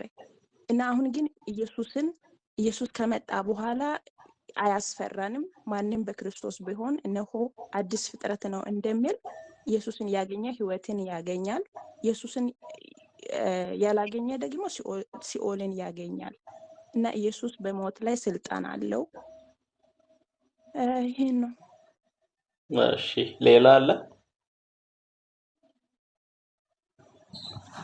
ሌላ ከሌለ የሞትና የሲኦል መክፈቻ በእጄ ነው ሲል ኢየሱስ ክርስቶስ ሞቷል። ሞትን ደግሞ ድል አድርጎ ተነስቷል። እና የሞተበትን ምክንያት ሰው ስለሆነ ነው። ለመሞት ሰው መሆን ነበረበት። የሞተውም በሞት ፍርሃት ባርነት ታስረው የነበሩትን ነፃ ለማውጣት ነው። ምን በማድረግ? ሞትን በሞት ለመሻር ማለት ነው። በሞት ላይ ስልጣን ያለውን ያውንም ዲያብሎስን እንዲሽር ነው ይላል ዕብራውያን 2:14 ላይ። ስለዚህ በሞት ላይ ስልጣን ያለውን ዲያብሎስን ለመሻር መሞት ነበረበት። ሞተና ሻረ ማለት ነው። ስለዚህ በሞት ላይ ስልጣን የነበረው ዲያብሎስ ነው፣ ያንን ሻረ። ስለዚህ ከሞት በመነሳቱ ሞትን ድል አድርጎ በመነሳቱ የሞት መክፈቻ በእጁ ነው። ያ ማለት መክፈቻ ስልጣንን የሚያሳይ ነው። በሞት ላይ ስልጣን እንዳለው አሳየ። ስለዚህ ሞት ወደ ማስፈራሪያ አይደለም ከዚህ በኋላ ለአማኞች፣ እንደውም ወደ ኢየሱስ መሄጃ ነው። ሞትን ጥቅም ነው እንድንል ነው ያደረገው ኢየሱስ ክርስቶስ። መጀመሪያ ከሞት ወይኔ ተስፋ የለኝም ወደ ሲኦል ነበር የሞተ ሰው፣ ወደ ሲኦል ነው፣ የሚያስጨንቅ ነገር ነው ሞት። አሁን ግን ኢየሱስ ሞትን ጥቅም አደረገው፣ የሞትን ኃይል ሰበረው። ከዛ አንፃር ነው የሞት መክፈቻ አለው የተባለው። ሁለተኛ የሲኦል መክፈቻ የሚለውን በደንብ አላብራራችሁትም ሁላችሁ። የሲኦል መክፈቻ የሚለው ኢየሱስ ሞቶ ወደ ሲኦል ሄዷል። ሲኦል ሄዶ በሲኦል ለነበሩ ነፍሳት ሰብኮላቸዋል ወንጌልን። እንዴ ሲኦል ላይ አንዴ ሲኦል የገባ ሰው ደጋሚ ስብከት አለው እንዴ ከተባለ በብሉይ ኪዳን ላይ ያሉ በእግዚአብሔር የሚያምኑ ሰዎች ሁሉ ሲኦል ነው የሚሄዱት። ሲኦል ነበር የሚሄዱት። ገነት የሚባል ነገር አልነበረም። ገነት የተጀመረው በኢየሱስ ነው። ኢየሱስ ከመሞቱ በፊት እንደዛ ወደ ገነት የገባ ሰው አልነበረም። ታዲያ የት ነበር የሚሄዱት? ዳዊት እንዳለው ነፍሴን በሲኦል አተዋትምና እንዳለው ዳዊት ሲናገር፣ የአብርሃም እቅፍና በአብርሃም እቅፍ ያለው የአልዓዛርና የሀብታሙ ሰውዬን ታሪክም ስናይ በሀብታሙ ሰውዬ እዛ ሲቃጠል ነበር፣ ስቃይ ውስጥ ነበር። አልዓዛር ደግሞ በአብርሃም እቅፍ ነበር። በመካከላቸው ትልቅ ገደል ነበር። ትልቅ ገደል አለ። ሲኦል ነው ሁለቱም ግን ያሉት። የአብርሃም እቅፍ የሚባልበት መልካም ቦታ አለ። ከዛ ደግሞ በዛ በኩል የስቃይ ቦታ አለ። እንደዛ ነው። እነ አብርሃምም እነ ዳዊትም ወደ ሲኦል ነው የሄዱት። ከዛ ግን ኢየሱስ ክርስቶስ ሲሞት ምን አደረገ? በሲኦል ላሉ ነፍሳት ወንጌልን ሰበከላቸውና ከሲኦል አወጣቸው ወደ ገነት። እና አብርሃም እነ የእምነት አባቶች የሚባሉት ወደ ገነት የገቡት ኢየሱስ ክርስቶስ ሲሞት ነው። ስለዚህ የሲኦል መክፈቻ አለው፣ ቁልፍ አለው፣ ስልጣን አለው። ሲኦል ላይ ከሲኦል ነፍሳትን ማውጣት ችሏል፣ ማዳን ችሏል። ሲኦል ላይ የነበሩትን ማውጣት ችሏል፣ ወደ ገነት መውሰድ ችሏል። እና አሁን ላይ ገነትና ሲኦል አለ ማለት ነው። ስለዚህ የሲኦልን መክፈቻ በእጄ ነው ሲል እንደዛ ማለቱ ነው። ስለዚህ ግማሿን ነው 0.5 ነው የምሰጠው። 0.5ቷንም ለማን አከፋፍላለሁ ከተባለ ለብርቱካንና ለአኬ ነው ማከፋፍለው።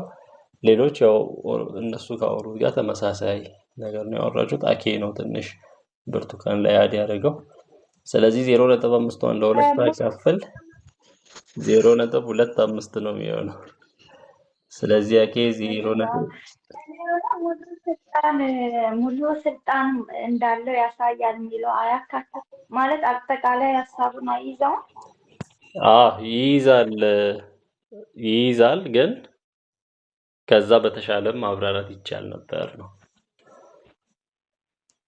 እሺ የመጨረሻ ለብርቱካንና ለአኬ 0.25 ተሰጥቷል። የመጨረሻ ብርቱካንና አኬ መቅደማችን ነው። እሺ ተመስገን አውራ። አንዴ የሞትና እንትን የሲኦል መክፈቻ ስል የሆነ ቁልፍ ስለራሱ የሆነ ቁልፍ እኔ አሁን የተረዳሁት ማለት ነው። እኔ ሕይወትና ትንሣኤ ነኝ ይላል። ከዛ ደግሞ በሰማይ በምድር ስልጣን ተሰጠኝ ይላል። ስለዚህ አሁን ቁልፍ ማለት የሆነ ስልጣን ወይም የሆነ ቁጥጥር እንዳለው በዘላለም ፍርድ ላይ መፍረድ እንደሚችል ለሌላ ሰው ያን የሲኦልና የእንትን ፍርድ መፍረድ እንደማይችል እና ለሱ ብቻ ስልጣን ያለ ቁልፍ በሱ እንደሆነ ይሄ አረዳድ ሊሆን አይችልም። አዎ ቁልፍ አሁን መክፈቻ ቁልፍ ሲባል ለምሳሌ የሆነን ቤት ካሰብክ በጋን የተቆለፈ ቤት ካለ ቁልፉ ካለው ነው እዛ ቤት ላይ መግባት የምትችለው፣ እዛ ቤት ውስጥ ያለውን ነገር አክሰስ ማድረግ የምትችለው። ስለዚህ ቁልፍ እዛ ቤት ላይ ስልጣን እንዲኖር ያደርጋል። የዛ ቤት ቁልፍ ከሌለ በዛ ቤት ላይ ስልጣን አይኖርም። ስለዚህ ስልጣን አለው የሚለው ያስኬዳል። በሞት ላይ በሲኦል ላይ ስልጣን አለው የበላይ ነው የሚለው ያስኬዳል። እሺ ኦኬ አየህ ተመልሶልኛል። እሺ የመጨረሻ ጥያቄ ብርቱካንና አኬ ማውራት አትችሉም ቀድማችሁ። በዚህ ምዕራፍ መሰረት ኢየሱስ አምላክ መሆኑን አስረዳ። እንግዲህ ምዕራፍ 1 ላይ ራዕይ ምዕራፍ 1 ላይ ኢየሱስ አምላክ መሆኑን የሚያሳዩ ነገሮች አሉ። ስለዚህ ከፈለጋችሁት ቁጥር እዚህ ጋር እንዲህ በመሆኑ ኢየሱስ አምላክ ነው፣ እዚህ እንዲህ በመባሉ ኢየሱስ አምላክ ነው የሚለውን ማስረዳት ነው። እሺ እኔ ልመልሰው። እሺ ጀምሪ። መጀመሪያውና መጨረሻ እኔ ነኝ የምለውም የኢየሱስ ክርስቶስ አምላክነትን ይገልጸዋል እና እሱ ጅማሬና ፍጻሜ ነው፣ አልፋና ኦሜጋ። ሌላው ነገር ደግሞ የሞትና የሲኦል ቁልፍ በእጄ ነው የሚለውን የኢየሱስ ክርስቶስ አምላክነትን ይገልጸዋል እና ሁሉን ሞትንም ሲኦልንም መቆጣጠር የሚችል እና ኢየሱስ ሰው ሆኖ በስጋ መጥቶ ስለ ኃጢአታችን ስል መሞት ስለነበረበት ሰው ሆነ። ነገር ግን ደግሞ ተነስቷል እና ሲነሳ በትንሣኤ ኃይል ነው እና የሲኦልንም የሞትንም ስልጣን በኢየሱስ እጅ ላይ ነው ያለው እና ይህን ደግሞ ማድረግ የሚችል አምላክ ነው እና ብዙ ቦታ ላይ ስለ አምላክነቱ ይገለጻል ሲጀመር ማለት ነው። እሺ ካሉት ውስጥ በረከት 2 ብላለች። ብዙ ማውራት ስለሚቻል አንዳንድ ነጥብ ሳይሆን የምሰጠው ለእያንዳንዱ ላወራችሁት 0.1 0.1 እየሰጠው ሄዳለሁ። ለበረከት አሁን 2 ስላለች 0.2 ስሰጥ 7.3 ይሆናል ውጤቷ። እሺ ሌላ ሰው ለእያንዳንዱ እዚህ ጋር በረከት እሺ አኬ ሌሎች ካላወሩ ነው አኬ የምታወራው። በረከት እዚህ ጋር የመጀመሪያውና የመጨረሻው ብላለች 1 ፖይንት። የሲኦልና የሞት መክፈቻ በእጄ ነው ያለው። ይሄ ፍጡር እንደዚህ አይነት ስልጣን ሊኖረው አይችልም። ስለዚህ ሌላ ፖይንት 0.2 ተሰጥቷታል። ሌላ ሰው እሺኛ ሳምሪ እሺ ብርቱካንና አኬ ትንሽ ትቆያላችሁ ሌሎች እስኪጨርሱ።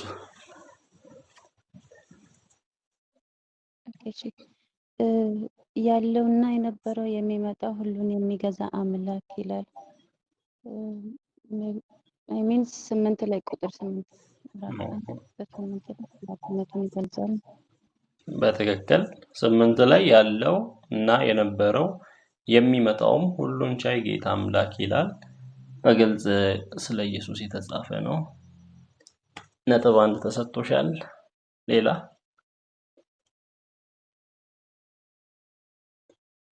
አንድ ሰው አንድ ዙር ነው የሚያወራው። እሺ የሆነ በየማሉ እያቋረጠ መጥቶ መደጋገም አይችልም። ሌሎች እስኪጨርሱ። እሺ ሌላ ከሌላ አኬና ብርቱካንም ማውራት ትችላላችሁ። ኧረ አለ እሺ ጽዮን ልጅ እየረበሸኝ ስለሆነ ነው ከአጠገቤ ዞር እንጂ ይቅርታ። ዮሐንስ በሰማይ ሲያየው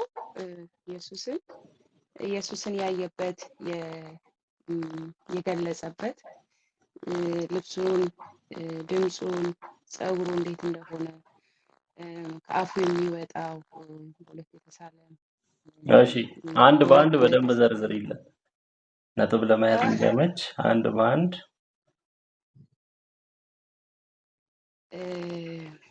እሺ መኮረጅ ይቻላል? ማየት አይቻልም። አይቻልም። መንፈስ ቅዱስ ይርዳኝ። እሺ ረዥም ልብስ እየለበሰ እሺ እሱ እንዴት ነው የሚያሳየው? አምላክ መሆኑን እንዴት እንደሚያሳይ ያብራራሽ። ኦኬ ረዥም ልብስ የለበሰ ብሎ ሲናገር ይሄ የክብርን ለሰው አይምሮ እንደሚመችው ነው።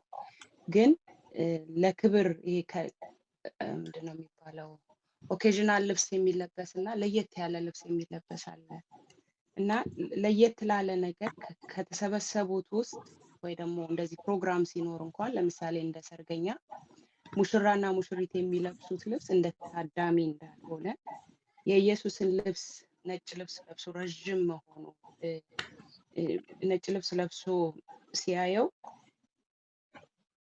ያንን ከሌላው የተለየ መሆኑን የክብሩን ለኛ አእምሮ እንዲመች አድርጎ ግን የለበሰው ልብስ እታች ረዥም እንደሆነ ከእግሩ እንደሚያልፍ በዛ ላይ ደግሞ ነጭ መሆኑን እና ይሄ ለክብር እንደምንለብሰው ልብስ ለየት ማለቱን እሱን ይናገራል።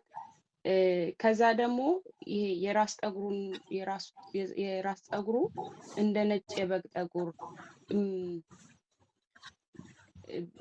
ውጭ እኔ ባለውበት አሁን የበግ ጠጉር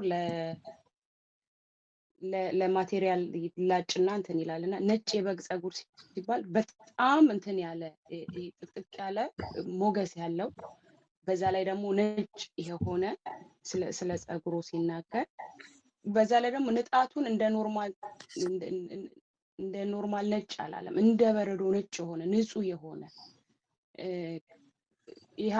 ይሃ ግርማውን የኢየሱስ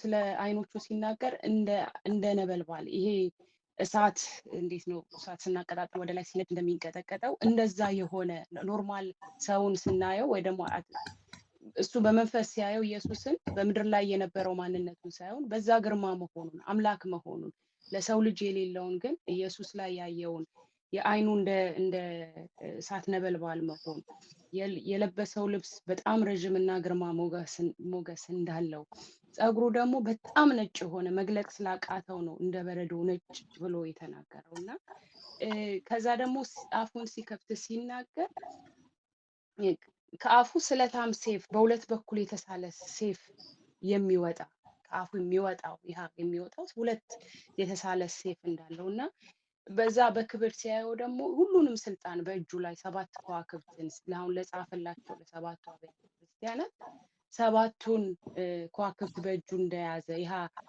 ስልጣኑን አውቶሪቲውን በዛ ላይ ያለውን የሱን ስልጣን ይገልጿል ስልጣኑን እና ከዛ ደግሞ ስለ እግሩ ሲያይ በዛ በለበሰው በነጭ ረዥም ነጭ ልብስ ውስጥ እግሮቹን ሲያይ እንደ ጋለ ናስ እንዴት ነው ብረት እንዴት ነው ሲግል ወደ እሳትነት ነው እንትን የሚለው ጥንካሬውን በዛ ላይ ደግሞ ጎልደን ይሄ እሳት እንደሆነ ትኩስ እንደሆነ ይሄ ነበረ ወይ ደግሞ ሊቀጠቀጥ ሲደርስ የሆነ ነገር እሳት ውስጥ ሲገባ በጣም ፍም ነው የሚሆነው እና እንደዛ ናስ የሆነ ብረት የሆነውን ጥንካሬውንና ደግሞ እሳት አሁንም ስቲል ትኩስ መሆኑን ከዛ ደግሞ ስለ ድምፁ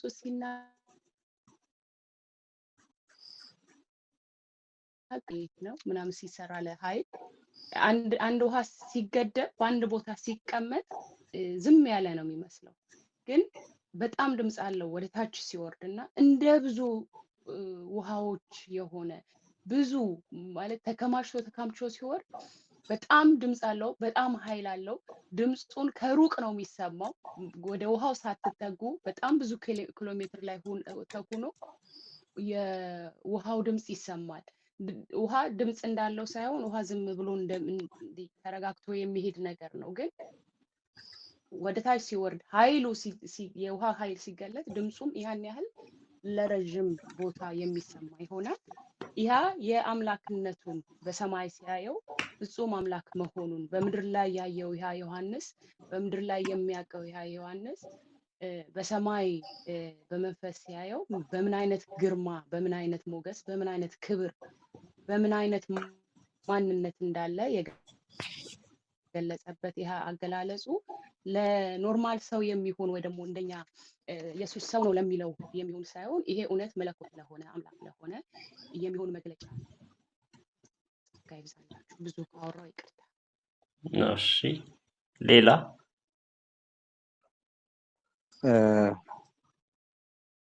እኔ ትንሽ አናተን ብዬ እኔ አሁን አንድ ቃል ነው የሚለው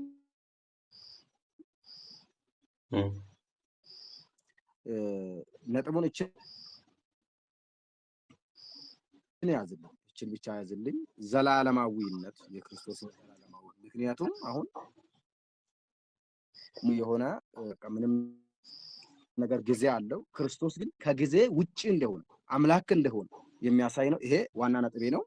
ሲቀጥል ደግሞ ሁሉ አዋቂነት የሚመጣውን ወደፊት ያለውን የሚሆነውን እየሆነ ያለውን ነጥብ የምትይዘው ዘላለማዊነትን ነው። ከዘላለም እስከ ዘላለም የሚለው ነጥብ።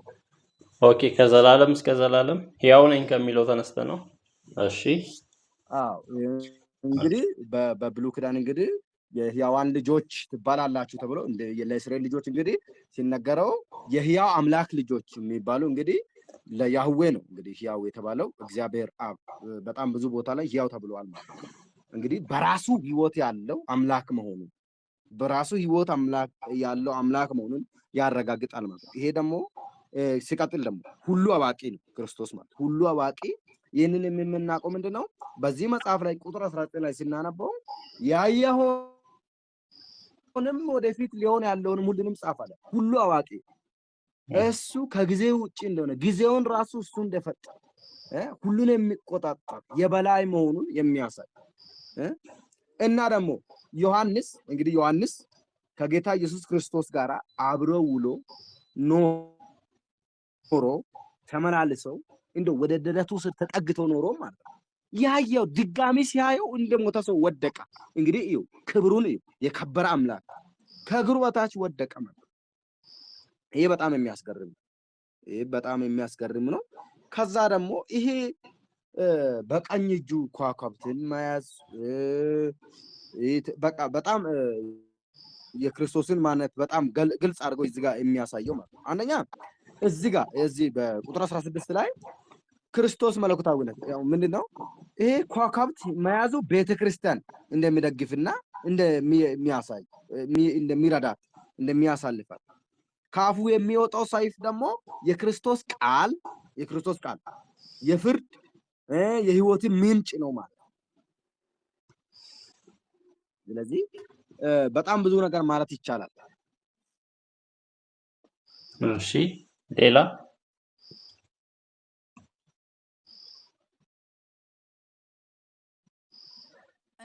እሺ እኔ ልቀጥል። ቀጥይ። እሺ ጸጋ ይብዛላችሁ እህት ወንድሞቼ፣ ብሩካን ናችሁ። በነገራችን ላይ እኔ ቀድሜ ያሰብኩትን ወሰዱብኝ ማለት ነው። ቀድሞ ሁሉን የሚገዛ የሚለውን ሀሳብ ይዤ ነበረ። አንዱ የሆነች እህት አለችና ያው ውስጤ ላይ ያለውን ሀሳብ ስላስቀመጠች ደስ ብሎኛል። ጸጋ ይብዛልሽ እና ሁሉን የሚገዛ የሚለው እንግዲህ የኢየሱስን አምላክነት ነው የሚያሳየው። አሁን የኢየሱስን አምላክነት የሚያሳየውን ሀሳቦች ነው አንሱልኝ ያልከው።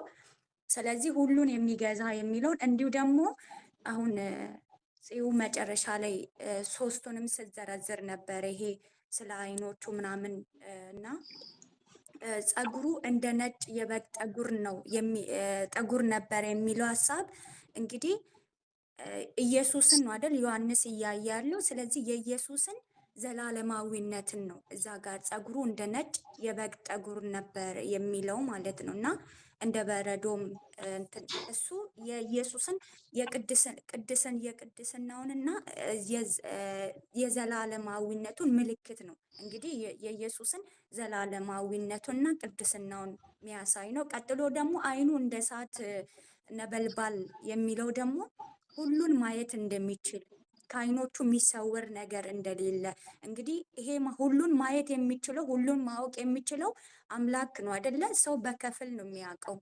ሰው ሁሉን የማወቅ እንትን የለውም። ስለዚህ ሁሉን የማወቅ ባህሪ የማን ነው? የእግዚአብሔር ነው። በሁሉ ቦታ የመገኘት ሁሉን የማወቅ ዘላለማዊነት ያ የእግዚአብሔር ነው። ስለዚህ እዚህ ጋር አይኖቹ እንደ እሳት ነበልባል ነበሩ ሲል ሁሉን እንደሚያይ ከአይኖቹ የሚደበቅ ነገር እንደሌለ እንግዲህ የኢየሱስ አምላክነትን በግልጽ የሚነግር እንዲሁ ደግሞ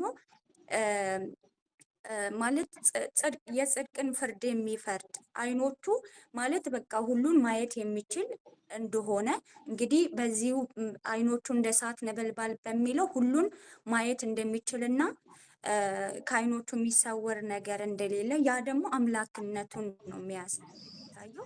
ቀጥሎ ደግሞ ድምፁ እንደ ብዙ ውሃዎች ድምፅ የሚለው ራሱ የመለኮት ኃይል ወይም የመለኮት የስልጣን ኃይል እንደሆነ የምንረዳበት ነው።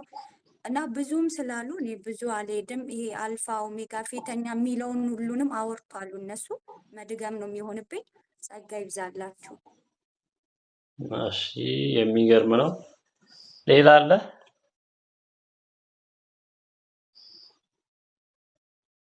ደስ ይላል። ያው ጥያቄዎቹ አልቀዋል። በዚህ ጨርሰናል። ደስ የሚል የጥያቄና መልስ ጊዜ ነበርን። እኔ በበኩሌ በጣም ደስ ብሎኛል። በጣም እጅግ በጣም ማለት ነው። እና ስትሳተፉ ስታወሩ ጥሩ እንደተማርን ጥሩ እንዳሳለፈን እያየው ነበር። መልካም ጊዜ ነበረን። አሁን ውጤት የሚገለጽበት ሰዓት ነው። የሴቶች ተሳትፎ በጣም ከፍ ብሏል ዛሬ በሚገርም ሁኔታ። እስከዛሬ ስታዲዮን ስናደርግ ብዙ ጊዜ ወንዶች ነበር እንትን የሚሉት። ሴቶች በዛ በማለታቸው ደስ ብሎኛል። ከታች ጀምሮ እስከ ላይ እንሄዳለን ማለት ነው። ከታች ስንጀምር ትንሱ 1 ነጥብ አለው። ጌዲ 1 ነጥብ አንድ ጥያቄ መለሰና ወጣ። እሺ እሱ ነው። ቀጥሎ ጽዮን 1.8 አላት። የመጨረሻዎቹ የዘረዘረችው በ0.1 ስለሚያዝ መጀመሪያ 1 ነጥብ ነበራት። 1.8 አላት። ቀጣይ ውጤት የሳምሪ ነው 2.1። ቀጥሎ የእሙ ነው 3። ቀጥሎ የብርቱካን ነው 3.55። ብርቱካን ቆይታ ነው የገባችው። ቀጥሎ የአኬ ነው። አኬ ብቻውን ሲወዳደር ነበር ወንድ ተወዳዳሪ። ትንሱና ጌዲ ትተውት ሄደዋል። የአኬ ነጥብ 6.95 ነው። ትልቁ ነጥብ ደግሞ የበረከት ነው 7.3። ተቀራራቢ ነው የአኬ እና የበረከት እና አሸናፊያችን በረከት ናት ማለት ነው። እንዴት አንደኛ አልወጣሁም? እንዴት በቀጣይ ትወጣለህ። አይዞህ። የሚገርም ተባረኩ። ነበር። በጣም ደስ ብሎኛል። እኔ ጀመር ሲመጣ ራሱ ቆይቼ ነው የመጣሁት። በዋትሳፕ መስመር አልነበርኩም። በቲቪ አይቼ ነው የመጣሁት እና ቆይቼ ነው የገባሁት። አንድ ሶስተኛ ጥያቄ አካባቢ ነው እና አመሰግናለሁ። ብቻ ተባረኩላችሁም። አይ አይ ይሄ አስተማማኝ አይደለም። አሁን እኔ በዚህ አልስማማም። እኔ አንደኛ አልወጣሁም። ለምን ያው አረ ሁላችሁ ሙሉ ሰርቼ በውስጥ ናችሁ እዚህ መስመር ጋር ሲጀመር ልክ ያለው እና ሁላችሁም አንደኛ ናችሁ። በቃ አዎ ተባረኪ ጸጋ ብርቱካን። ይብዛላችሁ። ያው ማመን ነው አሜን። እንግዲህ ያኬ ማመን ነው። ማመን ትልቅነት ነው። በረከት ከፍተኛ አምጥታለች። እኔ ግን ጎበዝ ነኝ። ከአምስተኛ ጥያቄ ቀጥዬ እኮ ነው ባይዘው ይሄን አውቃ ከአምስተኛ ጥያቄ በኋላ ነው የገባሁት። 5 ጥያቄ እንግዲህ ምን እንደተባለ አላውቅም። እንግዲህ አኪዬ ቀድመህ እኮ እጅ እያነሳህ ነው። እኛም እንዳንል አኬ እኮ እኔ እንከራከር እንዴ ሲመጣም አንተ ከነጥብ ያለሽ ለማስቀነስ እኮ ሲጀመር እዚህ ውስጥ አንደኛ የወጣ ሰው ማለት ነው የመጨረሻ ውጤት ያመጣው ነው ጎበዝ። ማን ነው እሱ? የለም የመጨረሻ ወድቀዋል። በቃ የለም በደንብ እኔ ነኝ። አኪ አልወደኩም። ያነሳኝ ኢየሱስ አለ። በቃ ሽልማታችን ከኢየሱስ እንቀበላለን። ሽልማት ናት እንደ የመጨረሻ ሽልማት ቢኖር አሪፍ አንደኛ ነበር። አንቺ ነሽ አንደኛ። በቃ እንዴ የለውም ከፍ ያለ እንዴ? ውጤት ሽልማት ያመጡት የለውም እንዴ? ከተከራከሩ አንቺ ነሽ። በቃ አቢ ሽልማት የለውም? ትሸለማለህ በላይ በሰማይ ኦንላይን ላይ ምን አይ እንደምሸልም ከሌለውማ እኔ መጨረሻ ሊሆና እኔ እኮ ያለው መስሎኝ አለው። አኪሻ አይዞህ አላችሁ፣ ለሁላችሁም አለ ሽልማት። እዚህ በአካል በምናደርገው ባይብል ተስፉ ስተዲ ግን እኔ እኮ 12 ሰዓት ላይ ነው የገባሁት። ሪዋርድ ነው ሳለ ደሞሳችን እኩል ይሁን። እኔ እዚህ በሌላ ስፍራም ራዕይ መጽሐፍ ጥናት እያደረገን ስለሆነ በጣም ያው ደስ ብሎኛል። ከሽልማቱም ከውጤቱም በላይ ማለት ነው መወያየት በጣም ደስ ብሎኛል። እኮ ኢየሱስ ቢሆን እኮ እኩል ነው ተባረኩ ብቻ። የሚሰጠን። ምንም ብትበልጡ ራሱ እኩል ስጡ ነው ለኛ። እዚህ በአካል በምናደርገው ደብተርም እስክሪብቶም ገንዘብም የሸልማቸው ነበር። በኦንላይን ሲሆን ግን ምን እንደምንሸልም ግራ ገብቶናል። ወደፊት እኔ እመጣለሁ። አይ እኔ እመጣለሁ። እሺ የምትሸልም ከሆነ እኔ እመጣለሁ። ያለ መጽሐፍ እንልክላችኋለን። በቃ ገዝተን ከዚህ አንድ ምርጥ መጽሐፍ ለበረከት ይላክላታል ማለት ነው። ወይኔ ቢቻል ምንም መጽሐፍ ብቀበል ደስ ይላል፣ ግን ችግር የለም። አመሰግናችኋለሁ። የምትሸልመኝ ከሆነ የፈቃዱን መጽሐፍና የዶክተር ማሙሻን መጽሐፍ ላክልኝ። የምትሸልም ከሆነ በቀጣይ ስታሸንፍ ነው። አንተ ተረጋጋ። ቦታቸውን እናጣራ። የት ነው ግን? ቤኪ የት ነሽ? እኔ ከኢትዮጵያ ውጭ ነኝ። በማን ነው ምንድን ነው ይሄ? ጆርዳን ነኝ። ኦኬ አኬም ከኢትዮጵያ ውጭ ከሆነ እንመጣለን ስላሉ ተስፉ አንተ ለእነሱ ስጦታ አዘጋጅላቸው። ቢያንስ 16 ቅጠል ደብተርና 1 እስክሪብቶ እና እርሳስ በቃ በቂ ነው። አለ ሽልማታችን ለሰማይ ይሁን። በቃ ችግር የለም። ተባረኩ። አይ እኔ ግን ከዚህ በኋላ ላለው በደንብ ሰራና ማብራሪያ ይላክልኝ። ከዚህ በኋላ እንግዲህ የምር በጣም ደስ ብሎኛል። ምዕራፍ 2ንም ደግሞ በአሪፍ ሁኔታ የምናነብ ይመስለኛል። ማብራሪያዎችን ለቀናል። ለዛ በርቱ፣ እናጥና፣ እናሳድግ። ደስ ይላል የምር። ዛሬ ሁላችሁም ስትሳተፉ ነበር። ባይብል ስተዲውም ላይ እንደዚሁ እንሳተፍ፣ እናንብብ፣ የቃል እውቀታችንን እናሳድግ። በቃሉ ከታነጽን ሌሎች በህይወታችን የሚመጡ ብዙ ነገሮች ከስህተቶች እንጠበቃለን፣ ከክፋት ከኃጢአት እንጠበቃለን። ቃሉ ያነጻናልና ክብር ሁሉ ለእግዚአብሔር ይሁን። ደስ የሚል ጊዜ ነበረን። እኔ ደስ ብሎኛል እና አንድ ሰው ጸልዮልን ብንጨርስ አሪፍ ነው። ብዙ ሰዓት ገፋል። እስከ 4 ሰዓት ነበር የተባለው፣ እስከ 5 ሰዓት ደርሰናል። አንድ ሰው ይጸልይ።